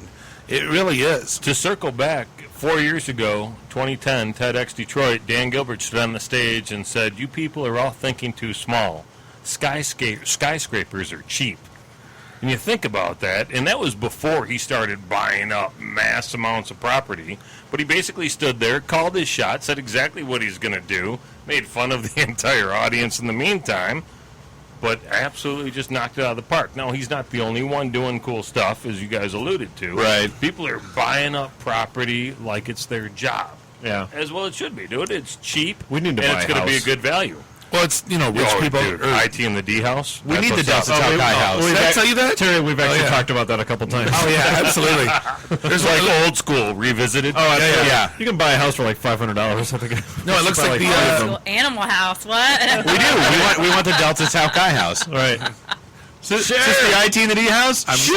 Come on in. I'm not going to be flounder. I started that. I think you probably are. But hey, we are bouncing a break. Terry, I want to talk to you more because you got some other stuff going on. Obviously, didn't do all your stuff justice, so we have a fourth segment. And we want to talk more with you. Well, we really have no time limits here, so we don't have no. You have the key to the kingdom, don't you? We'll be back with Terry and Elena. And this is the IT in the D Show. We'll be right back. IT in the D. Read, meet, listen. Networking Detroit. One beer at a time. This is a previously recorded episode of the IT in the D Show. And we're back. We are back. Segment 4, episode 61, the IT in the D Show. And we're plotting a cross-country road trip. So the remote unit sometimes. These strange conversations we have in breaks, I swear to God. We are in the Raw Radio X studios in the Russell Industrial, beautiful Midtown Detroit, Michigan. Are we? Thanks for hanging out. ITandTheD.com, Facebook, Twitter, / all that good stuff. We're sponsored to you by Logicalis and Quantum. Check them out online. And yeah, Terry, we wanted to I joke with Terry outside. I'm like, yeah, it's great to talk about Detroit and stuff, but yeah, sorry we talked over you. And he was like, I didn't expect anything different. And, but par for the course. I think he said I had you knew what you were walking into. Yeah. I've met you guys. What can I tell you? I didn't think your radio personalities were going to be that much different than your real personalities. You've seen us drink before. The only difference is the microphone in front of our face. Pabst. But the one thing I didn't touch on that, obviously we hit your event, the 313 event, but you kind of been running in a parallel bizarro universe as us with the Motor City Connect thing. Obviously we're very segmented to the IT industry, and you kind of open it up to everybody. So tell me, one of our things was always policing our events, making sure you didn't get that guy showing up. Talk to me about when you have it opened up to all industries, not so much how difficult it is, but I guess wrangling up all the, being a cat herder and like getting all these different industries kind of to network and collaborate. Making it valuable for each one attending. Yeah. And you know what? I can't tell you that happens all the time, right? But what I do know is people show up, and the right people always seem to. I've had events where we've had 6 or 7 people, and the guy sitting next to the lady that showed up for the first time happened to be the perfect referral source. And that probably happens in IT. But it's cool when it happens so broadly on a regular basis. Policing it, shit. No, I gave up on that a long time ago. Give me a break. No, I just wasn't sure. That's one thing we always did. Like, we had a Fuller Brush guy show up at a pink slip party for crying out loud. Maybe he needed a job. No, he was he wanted to sell. He was trying to sell stuff. Dude, he had no joke. Like our second pink slip party, we had a guy show up with like the old 1950s Fuller Brush sales guy briefcase. He had the whole case, and started pulling out like lotions and potions and trinkets and trash that he wanted to sell at our event. And like people, I think it was you that came and got me, and I'm like, I walked up and I'm like, dude, get the out. Yeah. You go now. Yeah. So you guys need to build one of these time machines that says, okay, when you're there and you're trying to push stuff like a door-to-door salesman, get back into the 1950s. Well, the best part is, and so that's an easy way to we don't have to go. we don't have to do it anymore. People fear us now, which is awesome. We actually have people come up to us and say, fair. "No, I'm here to network. I'm not here to try to sell anything." We'll get hey, I'm thinking of LinkedIn. You know how I'm thinking about joining your LinkedIn group. I don't want to be that guy. This is what I'm thinking about doing. Is it okay if I join? Yeah, man, you're good. Go ahead. So you have people that actually motivational quotes, but you have people that ask permission as opposed to beg forgiveness. What a novel concept! It's crazy. Oh no, because they know we'll talk about them. Yeah, and we'll I don't want to be a blog post. Right. Crap. Well, that's one of the things I learned. It was one of your events where I learned the 30-second elevator pitch is garbage, because I remember a guy asked me what I do. I'm like, oh yeah, I manage the reseller channel for HP networking, and he just goes, and that was an 8-second elevator pitch, and he goes, whoa, buddy, I don't speak that language.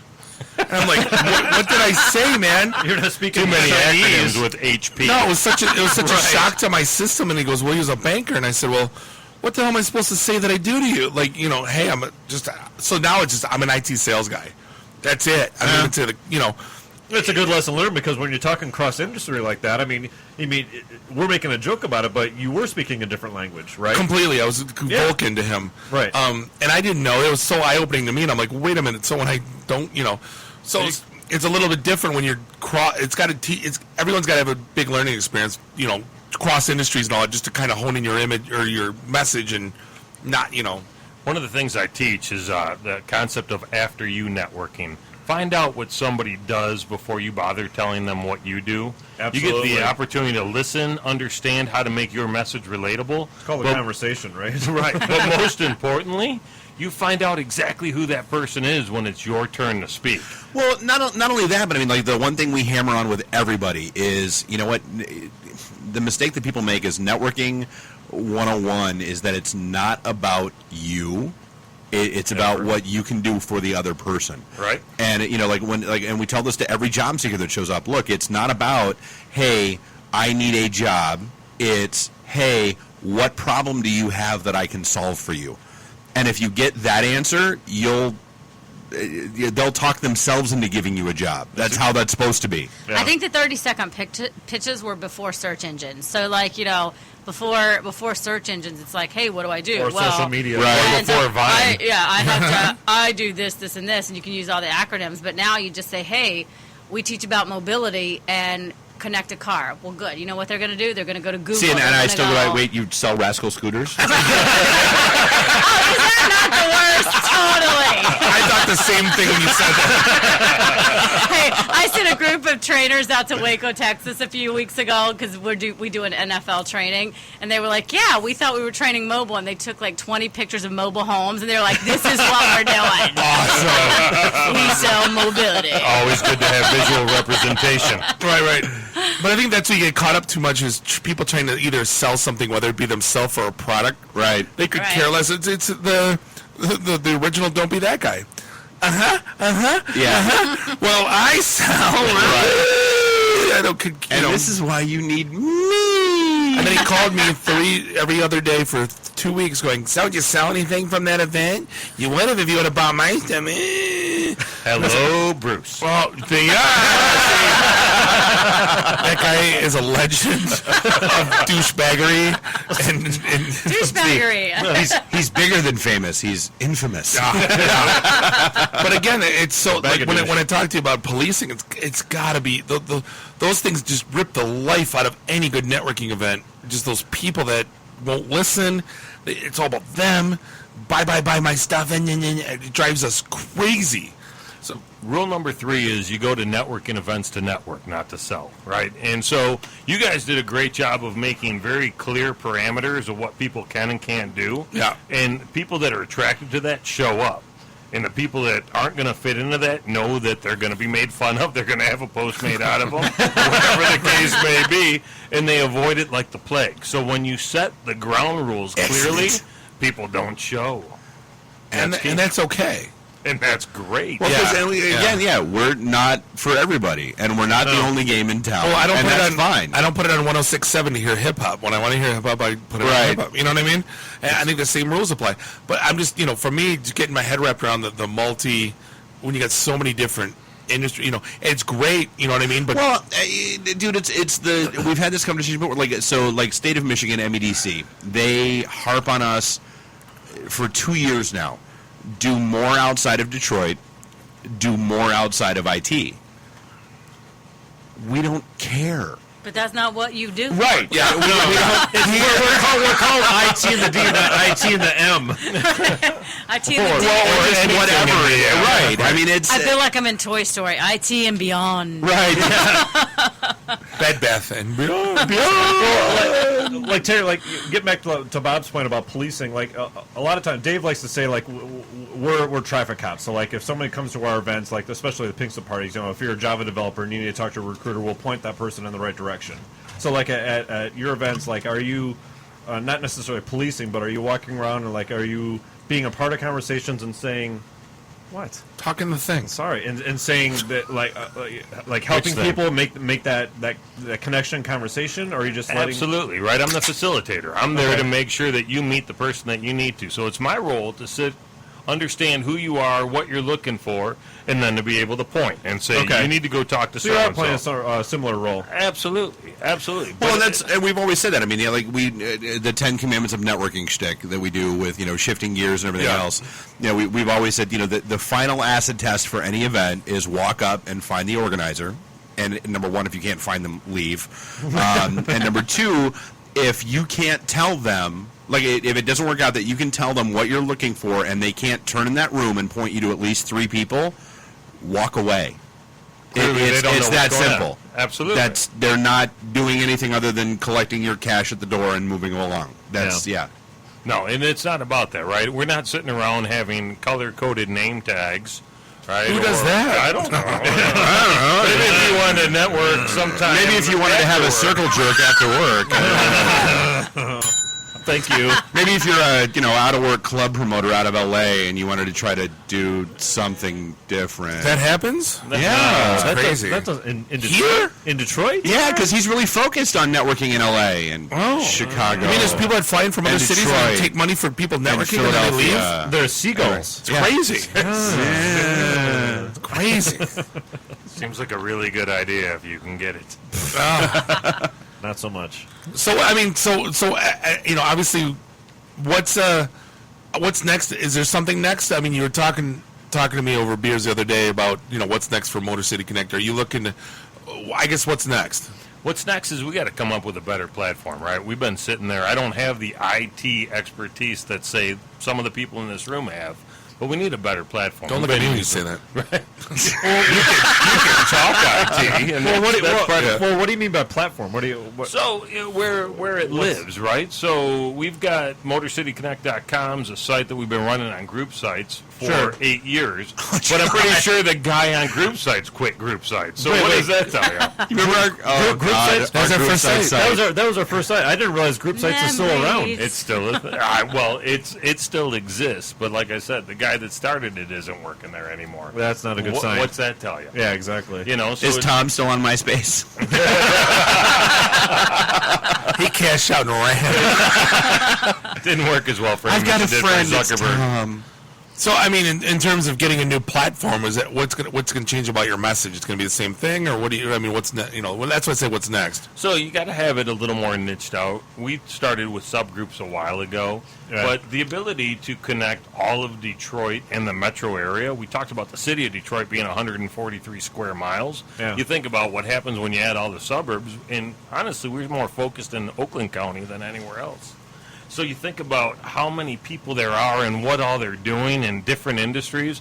Being able to parcel people out and allow them to connect where they want to, when they want to, and having speed of implementation is important. If only someone had a platform like, I don't know, a name like Network Michigan. Who would have that? I don't understand that. That maybe they were looking for somebody to do something with. If only that could be that already had all of the identities like Facebook and Twitter and the Twitters and the Facebooks and everything, and like all the domains and URLs. Why doesn't that exist? Crazy. Watch this turn into a sales pitch right before your very eyes. Yeah, but it's not to the audience; it's to you. Oh, I got that.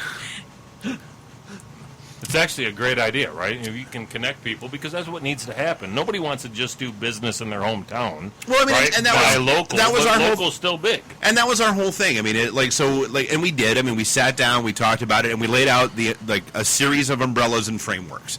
Like, I've got buddies in New Hampshire that want to do what we do. I've got, guys in D.C., guys in, Missouri, Vegas, Miami that want to do what we do. We actually laid out a whole series of umbrellas with, there was us at the time, DetroitNet, and then above that was going to be an umbrella group called Network Michigan that was going to be outside of Metro Detroit, outside of IT, go do your thing. And then we've also got the whole simple networking platform, which was the umbrella above that. That if we're going to go national, fine, go national and away we go. But it's, dude, ain't nobody got time for that. We got to be way too organized and that's. Well, we had to talk that it was 4 of us at the bar for 7 months. Not that many people have the patience to sit through that. It's or the liver. Do we right? Do we talk about how we really, really wanted Terry to come along with the DetroitNet ride? We were a lot of fun. we were wondering if that was going to be brought up. He knows. He knows the story. And before my very eyes, there was a pitch. No, there was no pitch. Hashtag which side of the force are you on? No, exactly. Yeah, I've always said Terry is my Anakin Skywalker. True. Terry, I know there's good in him somewhere. Which is hilarious because I've always said the exact same thing about you. Wait, who's Palpatine again? We're not really sure at this point. It depends on who you're at. You're Yoda, I'm Palpatine. I'll be Yoda. I don't want to be Yoda. Dude, it's 3 feet that makes her Padme, so get her a leather corset and we're going to go. Done, sold. It's in my car. I'll be right back. I'm thinking gold bikini. I'll buy that for $1. I want gold bikini. Still, one of the funniest questions I ever got asked. So I ran a stupid Star Wars website for the longest time, and so Wait, you don't anymore? I haven't touched it in forever. I'm actually contemplating giving it to him to let him run with. But so, like back in the day, the Sci-Fi Channel actually came out to my house and did an interview with my first wife and I. And one of the questions they asked was, "So has he do you have a gold bikini that you wear every now and then?" And she's like, he asked you? No, her. Yeah. And deadpan, she went, "No." And the camera guy looked at me like, "Really?" And you're not qualified for and this. now hence first wife. The divorce was imminent starting then. Yeah, fast forward 6 months. Right, exactly. There was a great disturbance in the force. But so, Terry, again, I mean, getting back, there is, Motor City Connect and 313Dlove and the speaking and all that other kind of stuff. What are you trying to focus on to be you? What is Terry Bean? And I mean, we joked about it. You had the Facebook post. If I ask 9 people what I do, I'll get 10 different answers and yada, yada, yada. And my smart-ass answer was, I don't know, post on Facebook? And if I could get paid for that, dude, it would be a hell of a good job. Yeah. It'd be awesome. Get in line. Right. So, not an original thought. What is it that you're trying to focus on as far as, being you as the brand or being something as the brand that you're guiding? My role and goal has always been the same, right? I'm here to empower people. That's what I love doing, taking you from where you are, helping you find the path you need to get on, and getting there, right? I have the connections, I have the resources, I have the knowledge to help anybody get to where they want to go. Motivational speaker. And that seems to be what I do well. I have a quotation I came up with a while ago. You found your true calling when not only do you love what you do, people are happy to write you a check for it. And that's the key. No, but I mean, obviously you're very good when you speak. I was at your wedding, and just when you get up, you were very captivating. Obviously, I trip over my words, and I'm kind of goofy, even though I'm loud. It's difficult. Loud is good. It's difficult to be captivating and also doing it eloquent, and you seem to have that nailed down, and you do a very good job of it. It's just a matter of getting you out there. Yeah. And that's Elena's got some peeps.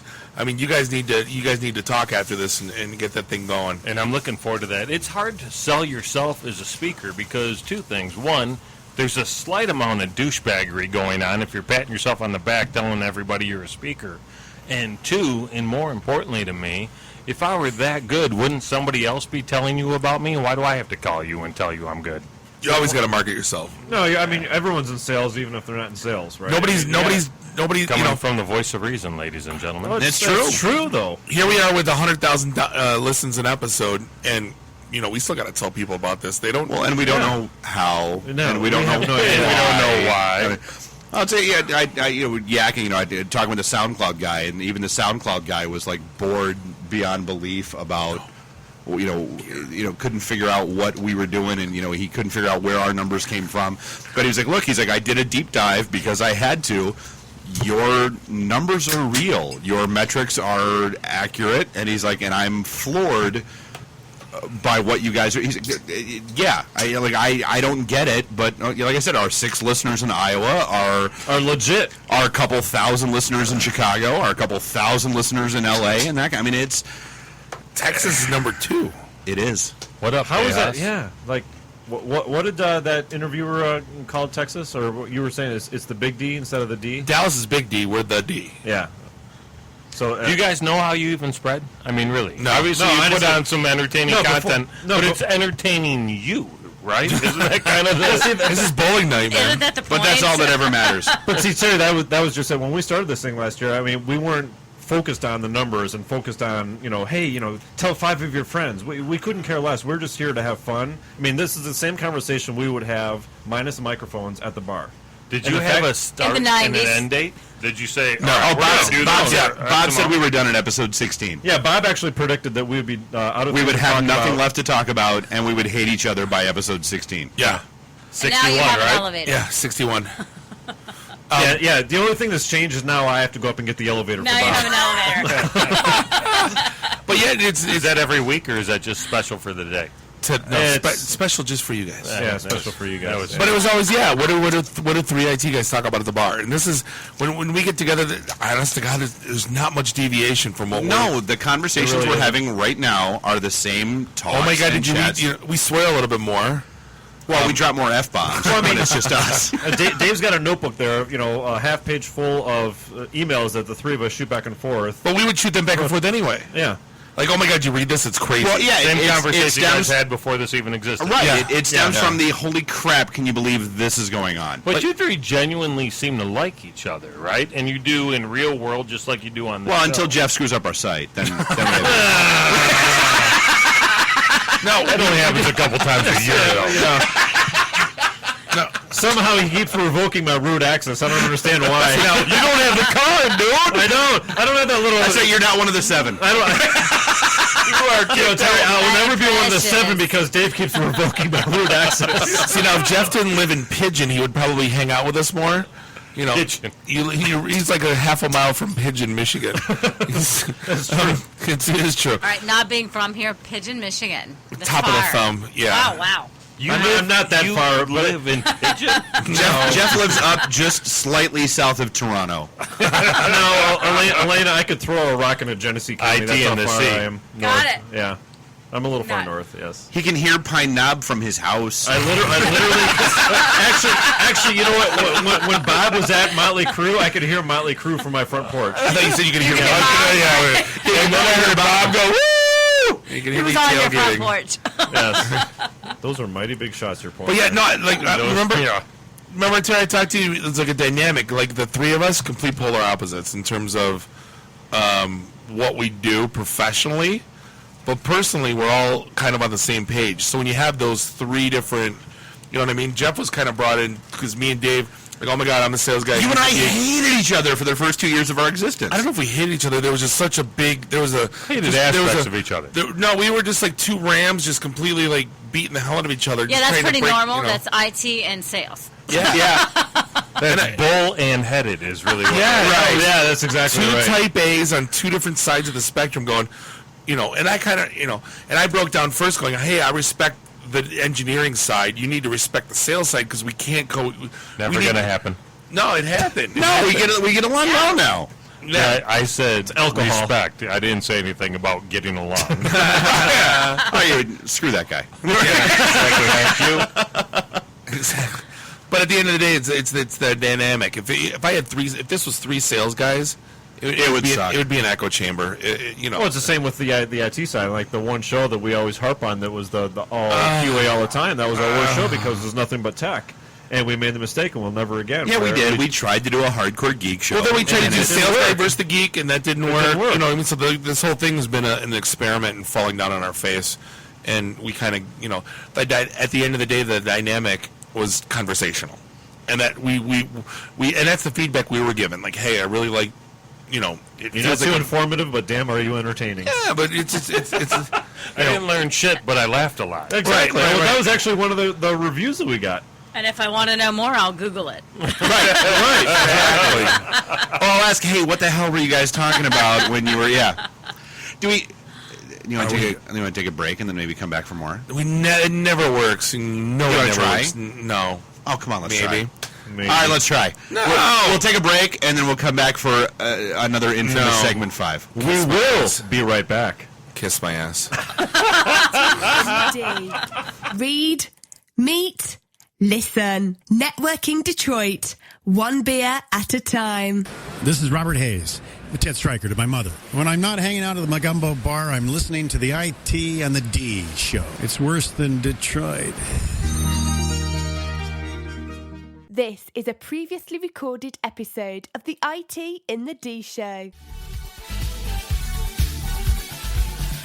And this is the unofficial 5th segment.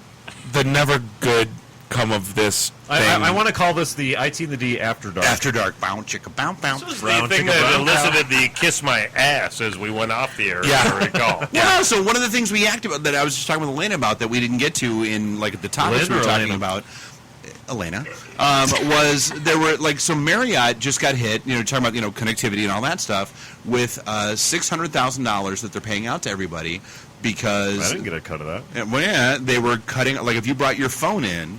Your own little mobile hotspot. Yeah. They were blocking it and forcing you to pay for their Wi-Fi. So I'm Marriott Platinum. I bring my MiFi everywhere.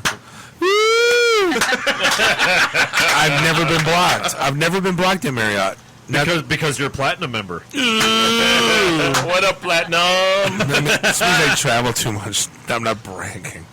I get nothing from that. Well, apparently you get Wi-Fi that's unobstructed. And actually, you know what I get from that? Once in a while, when me and my wife will stay at the Marriott Renaissance Center, go eat at London Chop or something. You walk in, Bob. No, but you get a free room once in a while. Yeah, that is cool. I mean, that's good perk. So staying away from the family for half of my life. Right, exactly. Right, it's got to pay off. So free date night once in a while. It's great. No, so some of the cool stuff that we haven't talked about yet. We actually have our event at the Blackfin next week. God, that came up fast. Yeah, we are. That's what she said. We are. That didn't make any sense. Really? Product of the 90s. Came up fast. So we'll be at the Blackfin next Thursday, the 16th. The bell for that one. I'll be home for that, by the way. Back room, 5 o'clock. The usual fun and excitement. It's always an interesting scenario the month after one of our pink slip parties. Yeah, we always get the ripple effect. Yeah, the residual or whatever. Hey, I just heard about you guys. What does that mean? After our big events, like for the next 2 months, we get slammed. And then people hear about us, and they're like, "Hey, you had like 800 people at the Majestic." So the people. Why is there only 82 people here? No, dude, that's why we have them at the Blackfin the month after, because they can handle the traffic that hits. We'll have 100, 150 people. Well, you get people that just hear about us and are too intimidated to come do the Pink Slip Party as their first event, so they'll come. Maybe they have a job and they don't really want to. Well, for whatever the reason, I mean, a lot of times, or it's downtown and they don't want to go downtown. Yeah, exactly, and so they'll show up at the event. Right after the Pink Slip Party and say, hey, I just heard about you guys, or I was, I didn't want to drive downtown, or whatever the case may be. So It's always going to be the case. So good times. So yeah, we've got that, and just from I love the I effing love science website. I do. Their posts are awesome. It's kind of like the Oatmeal's website. Don't they just repost George Takei's crap? Sometimes, yes. But no, one of the things that they're actually throwing out, there's a live feed that's already set up for. There is a blood moon full eclipse this Wednesday morning. So like if you're awake a little bit early, it starts at about 5:15, 5:30 a.m. our time. So the Mayans were off for a couple years? Right. I'll see the pics on Reddit. Wake up at 5:15, my ass. Some amateur You're going to wake up at photographers. 5:15 and go to the bathroom and go back to sleep. Yeah, I'll wake up at 8:15 and go back to sleep. Again, my default. Google it. Right. It'll be on YouTube by about 10. You know what? Fun. Guess what? It happened before. It'll happen again. And even if I did see it, I'd be too busy looking through my digital screen to try to take pictures of it. So what the hell's the difference? Just see it. Nobody looks at nothing anyway. Your kids play. It's 72,000 iPads being held up. I've never just watch the damn play. I've never understood that in my life ever. Well, it's just a modern version of the camcorder from the whole scene. No, because at concerts, there's out of 20,000 people at a concert, 15,000 are filming. Yeah. Are you actually going to replay that? They're not going to do it. You watch it again? No, they're not going to watch that again. You put it on Facebook and go, look what I was first. Let me take a selfie. I was at Pearl Jam. Woo! I know, but in Bob, it is getting colder, which means I'm not wearing pants. We're almost done with slow roll. Oh, that's amazing! Yeah, you could beat it. Can we start snowmobile roll? I want snow roll. Snow roll. I absolutely want snow roll. Didn't we reserve that URL? Exactly. .bike. And .bike. And then I want snowroll.bike. Right. And then I want the all Asian egg roll. Stop. And then I want. No, that's it. What do we say? The Easter thing. That's right. For fluffy people, we'll have the jelly roll. Why are you looking at Bob? All right, how about this? Everyone just go get their jelly donuts on their own time, and not I'll get 3,000 people at one jelly donut shop. Can we get him a T-shirt? Overwhelming them. Yeah, Can we absolutely. take selfies? Can we get him an extra small T-shirt? Don't we have Fat Tuesday for that? Right. Well, and Punchki Day. Well, and the other story we didn't yak about that is the one that like made my head explode first thing this morning. We're out in Richland, Washington. So stupid. They're banning swings. The wussification off of play America sets continues because they're dangerous for kids. Kiss my ass. It's going to be Sick the of you point where people. you're going to have to wrap your kid in bubble wrap before you allow them outside to play. I don't so understand for the bus. Freaking stupid. Dude, it kills me. I don't like. How is that? Okay, seriously, I have children and I have problems having We them all get have out. kids. Yes, exactly. We have problems getting them outside now and off the iPads or off Absolutely. the television. Right. So why are you going to take away the one fun thing that I can coax them with? Hey, go outside and swing. Dude, they're dangerous. Let's sit inside on the internet for a long time. That's Yeah. not dangerous at all. You know, did you read that whole article, or did you just post it after seeing the headline in disgust? No, I did because they were caving No, to the he pressure actually from read- he insurance actually companies. reads the whole I'm the article. one of us that actually reads shit. Okay. Yeah. I figured somebody had to. I didn't know which one it was. Terry, My bet would have been on you. No, he actually writes the novels that none of us read, and then he'll actually read his own novels and read the actual articles on it. No, didn't Neil say greedy lawyers plus whiny parents equals Right, or equals lazy- no swings. Yeah. Yeah. That's the too long to read version. No, but we used to didn't we? TLDR one. Did you used to play the game? It was like 8 swings across, and then as they went up, you ran underneath No, you them. right. Oh yeah, that's And ninja then you training. hoped you didn't get kicked. I call it. If you did, you took it like a whatever, right? Yeah. You just rub Well, some and dirt then on you- it and keep going. And you tried to go all the way around. All the way. And then figure out how high you could go and then leap off. I That was the remember other- that was I jacked my knee up so hard doing that. I'll never forget. I couldn't play soccer for like 2 weeks because top of the swing and I like late. It was higher than I ever could imagine. Just We actually parallel with the bar. Oh, yeah, no, it was higher than the bar at that point. Yeah, but ban the swing, kiss my ass. That's People so are stupid. It's a Tired wussification of of it. America. That's all On the it is. list of things dude, Bob did as a kid, my soccer wasn't on it. my second grade daughter brought home a code of conduct agreement from her school. Did you rip it up today? Did you rip it up? What did that entail? It's basically all about I won't be a bully. Oh, that's a big thing now. And I'll listen to the school rules and I'll pay attention to the teacher and yada yada. And like they make the kid. I'm like, because at 7 they understand contract law. Okay, Sure they do. Probably better than the guy who wrote it. So whoever wrote that needs to be depantsed. Stop stealing my phrases. Sorry. Yeah, don't be that guy. 7-year-old code of conduct law. Did you read the EULA? I mean, come on. How bad is your life if you're writing contract law for 7-year-olds? Yeah, exactly. How? Yeah. All of your really bitter. all of your lofty dreams through law school, there, Skippy, where you were going to be the new F. Lee Bailey. Mom, did you see what I did? Look at this. Yeah.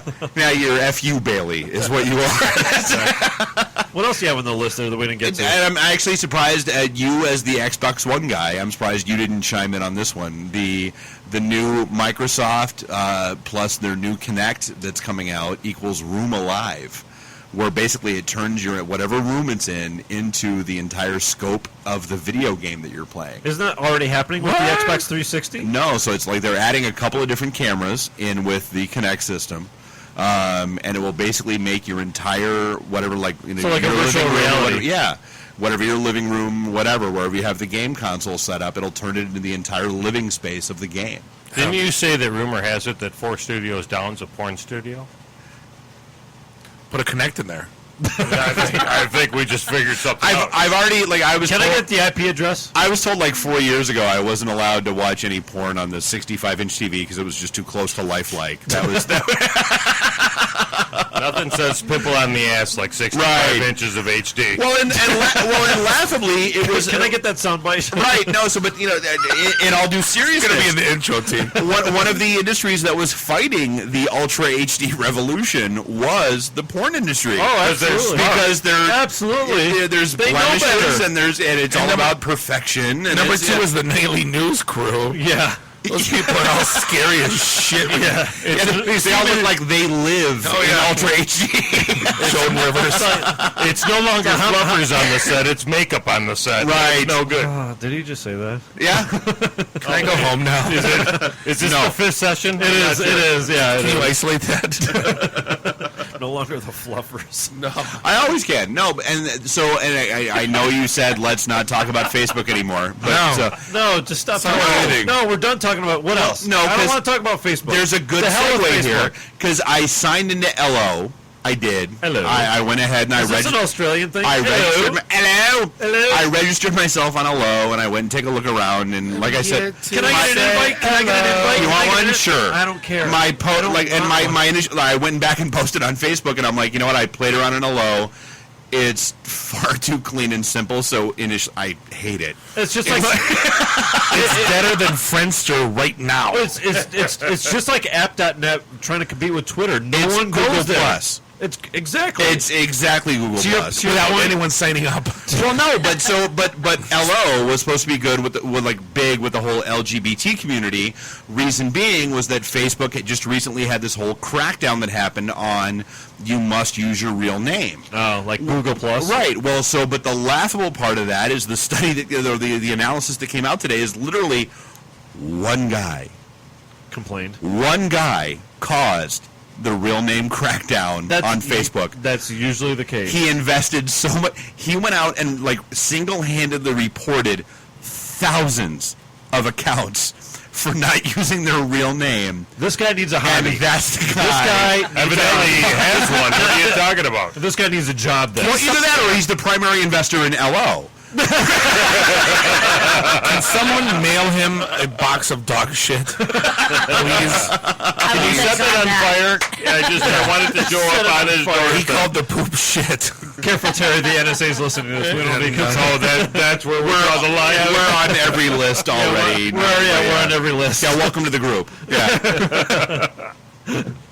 And the hack we didn't talk about was J.P. Morgan Chase. They fessed up that people compromised their systems, and 76 million individuals, and about 7 million companies. Nope, hold on. It's a 76 million page yellow pages because they didn't get any account information.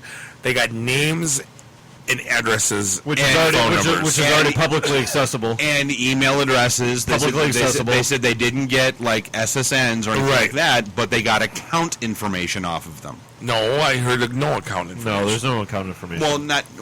Not account from the standpoint of they didn't get your SSN, but so they got YP.com. So they know that I went to 7-Eleven yesterday.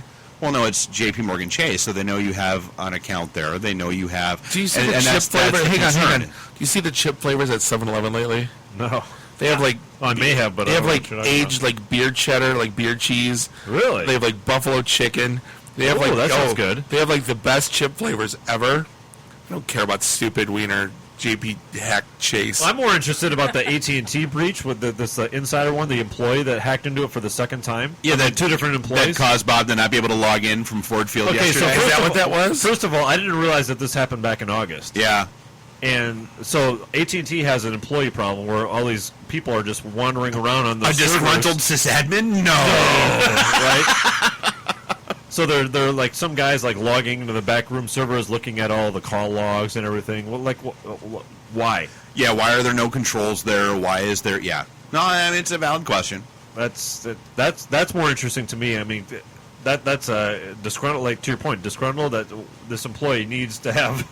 Well, but again, I mean, it's you that's the stats we've talked about all along, where basically 90% of the hacks, quote unquote, that happen. Yeah. Aren't external in nature. It's an internal. People on the inside it's already an know internal all the back doors and everything. Exactly. Much easier to have the password when you're inside, right? Yeah, right. Yeah, exactly. Yeah, when you have the root password, it makes life a lot easier. You don't really need to hack it if you just type in the password. Who needs a social engineer when somebody already gave it to you? Still. There's no word on, the AT&T thing, there's no word on what that person was doing with the data other than just looking at it. No, it's AT&T's version of Snowden. I mean, they were Russian, they couldn't read it anyway. Is that what it was? Yeah. It was a Russian AT&T employee? Absolutely. You're just making that up. I am. which ironically, so we didn't talk about. There was a great little study that came out that there's a chemical in beer that improves your memory. That's why I'm so smart. No, that's why you remember things. It has nothing to do with why you're smart.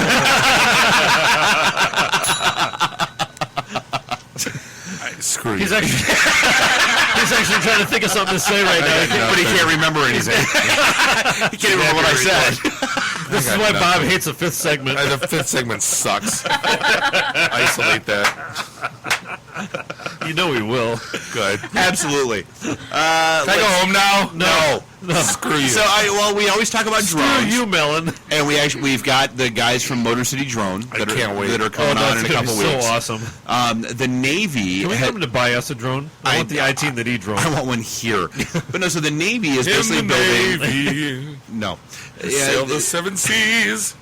This is why the fifth segment sucks. Again, yes, no, they're building like a whole, basically, fleet of swarm bots. Where if if there's an enemy ship or something like that, they're building these like autonomous ships to go out and swarm. This is a drone equivalent of a kamikaze pilot. They saw it on absolutely. They saw it in the last Transformers movie. That's what they used to send out. Really? The little insects. Like with cameras on them. Are they like the size of a 4-propeller drone, or are they like microscopic? No, they're ships.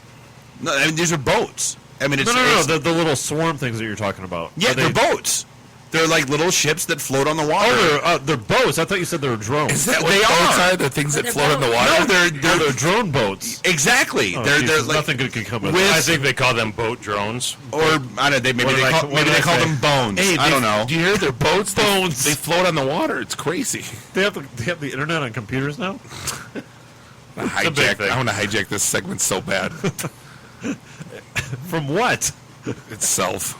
This sucks. Hijack it from what? It's cool stuff. I mean, it's like they're like basically they said they're trying to use like the swarm and overrun military techniques they've used. They're just trying to like program them into drones. It's kind of cool stuff. That's not a thing. Little mosquitoes with cameras on them are cool. That's cool. Boats are stupid. Boats with missiles are dumb. It's the Cedar Point game with the stupid remote control with the stupid little speedboat. That's all that is. The one time somebody hacks those, why is that cool? Rams it into the Disney cruise. Shut up, man. It's a stupid Cedar Point game. Thing. Yeah, hit the goddamn Godfather music for this one. All boat drones are. Wait, hold on. Wait. Go pause this one? Yes. Wait for him to cue. What? Come on, Captain Soundboard. Boat drones. It's stupid. It's a Cedar Point game where you put in quarter and you got the stupid steering wheel in front of you and you drive your stupid little red boat around. You ram it into somebody else's boat. You ram it into another boat. It's not a thing. It's not cool. It's not technology. It's remote control shit. It was invented in the 70s. I got a remote control boat. I put it in my pond in my house. That's not cool. I've been to your house. You don't have a pond. Yes, he does. He pond in the back. The poor pond. Pond would be good for you. Pond is in the back. Boat drones are stupid, and it's just a bunch of Nintendo assholes with their remote controls driving around shit they could already do anyway. But now it's the name's drone. They're not a drone. It's a remote control boat. It's a toy. That's what's so funny about drones. Is they're not drones. They're not autonomous. It's stupid. Turn off the stupid music. Get me the hell out of here. Hey, Bob, how's that fifth segment going? I hate it. No, he does. He always hates the fifth segment. I love it. All right, so hey, we'll wrap up. We'll talk about we're not wrapping up. No, all right. Screw you, Jeff. What else we got? I need the screw you melon quick clip is what I need. We got more stuff. Get the hell out of here. No. We have to give Jeff a moment. We do. Why? Jeff. What? Tell us why Ben Gate isn't real, iDrone. Why isn't Ben Gate real? Yeah, tell us why Ben Gate isn't real. Oh, because they sent you the stupid Consumer Reports thing that said it wasn't real? Consumer Reports never lies. No, they never lie. They've never been sued by That's why I put in the brackets to the email saying, insert Mackie Apple fanboy joke here. Talking about Ben Gay? What are you talking about? All right, now we can leave. Oh, now that we're done. Yeah. All right, so a couple orders of business. So we are out at itandthed.com, facebook.com/itandthed, Twitter, itandthed. No umlauts. Right. We have our event at the Blackfin next Thursday night, the 16th. We'll be in the back room, 5 o'clock. In Michigan. Royal Oak back room. Not Ohio. So Raw Radio X does have an event going on Saturday. It's a whole fundraiser for pets and all that fun stuff. It's on the rawradiox.com homepage. Go. Actually, I think it's on the Facebook page, facebook.com/rawradiox. Well, we had a fundraiser for pets. They're trying people that can't afford to have their pets. That then they shouldn't have pets. Let's not go there. Is that like making soup for people? Yes. The Detroit Soup is a co-sponsor. Who knows? Maybe we could cut grass for people. Right. Or maybe replace the there are a couple of lights in Detroit. There is a new show that's starting on Sunday. Heather, who was out with us on Saturday at wrestling, has her show ADHB starting on Sunday. Sounds awful. Good luck to She was out with you on Saturday and decided to start a show on Sunday. Decided that hell if you assholes can do a show, anybody. That's how that works, Already sounds awful. So, yeah, says the guy who RSVP'd to her opening show of Well, of course. That's That doesn't mean shit. He just clicks okay. I've said it a million times. Bob accepts every event he's ever sent. It matters. I go to none. They all suck. Nice. But no, so yeah, we'll be out at the Blackfin next week. This has been the IT and the D Show. As always, our blogs, our past show archives, everything we do, they're out at itandthed.com. Enough already. Thanks for listening. It's been entertaining. Elena, how do we find you again? Mobilecomply.com. Okay. I can't believe he's still here. Terry? If you Google terrybean.com, you'll find me. Just start clapping slowly now, you three. Found me. I figured you guys would appreciate that. I'm so going to hijack those search results by morning. No, you're not. You're going to go home and pass out. Not like Can we go now? Yes. Beat it. See ya. Bye. The emergency destruct system is now activated. Look out, Flash! Flash! Don't move! Stay where you are! Long live Flash! You've saved your life. Have a nice day. I have come here to chew bubblegum and kick ass. And I'm all out of bubblegum. Nice shooting, son. What's your name? Murphy. Make the run. The run. Game over, man. It's game over. It's over, Johnny. It's over. Nothing is over. Nothing. You just don't turn it off. Yo! Hold up! Time out! Time out! Y'all take a chill. You need to cool that shit out. And that's the double truth. Ruth. I hope this was as much fun for you as it was for me. How much scotch did you drink that night, by the way? Half a bottle. Okay, then shut the hell up. You're in your underwear? I'm in my underwear. Hey, let's hang out. No, I'm sorry, honey. I have a headache. I definitely want to see Bob in his underwear. That's a fact. Bear me. Why would, Buick put their cars next to, the Bentleys? Why? That's not marketing. The alphabet. It's brilliant. Because you're getting your 8-track tuned up. Are we at a break yet? I may have to wipe the geek off. I can't say no, and I don't really want to. Well, especially with the back doors open. We just lost our clean tag on iTunes. So you have no boots? No. You have no gloves? No. You have no hat? No. You have no scarf? No. You have no scraper? No. How long have you lived in Michigan? All my life. You, sir, are an idiot. I don't care. When are we going to talk about me? Jane, you ignorant slut. Woo! This is the native man. Guess Captain Soundboard doesn't know how to run the soundboard. Shut up. Stop talking. You're so white right now. I'm the whitest guy in the room. Just explain it to me. I love this city. I was banging on the way. Really? Should we talk about this? Tag team it. Should I keep going or should I stop? Hell yeah. Can I just say, it's been great being on a show that talks about Mickey Rooney dying for 20 seconds and then poop for 10 minutes. You're not very informative, but wow, are you entertaining.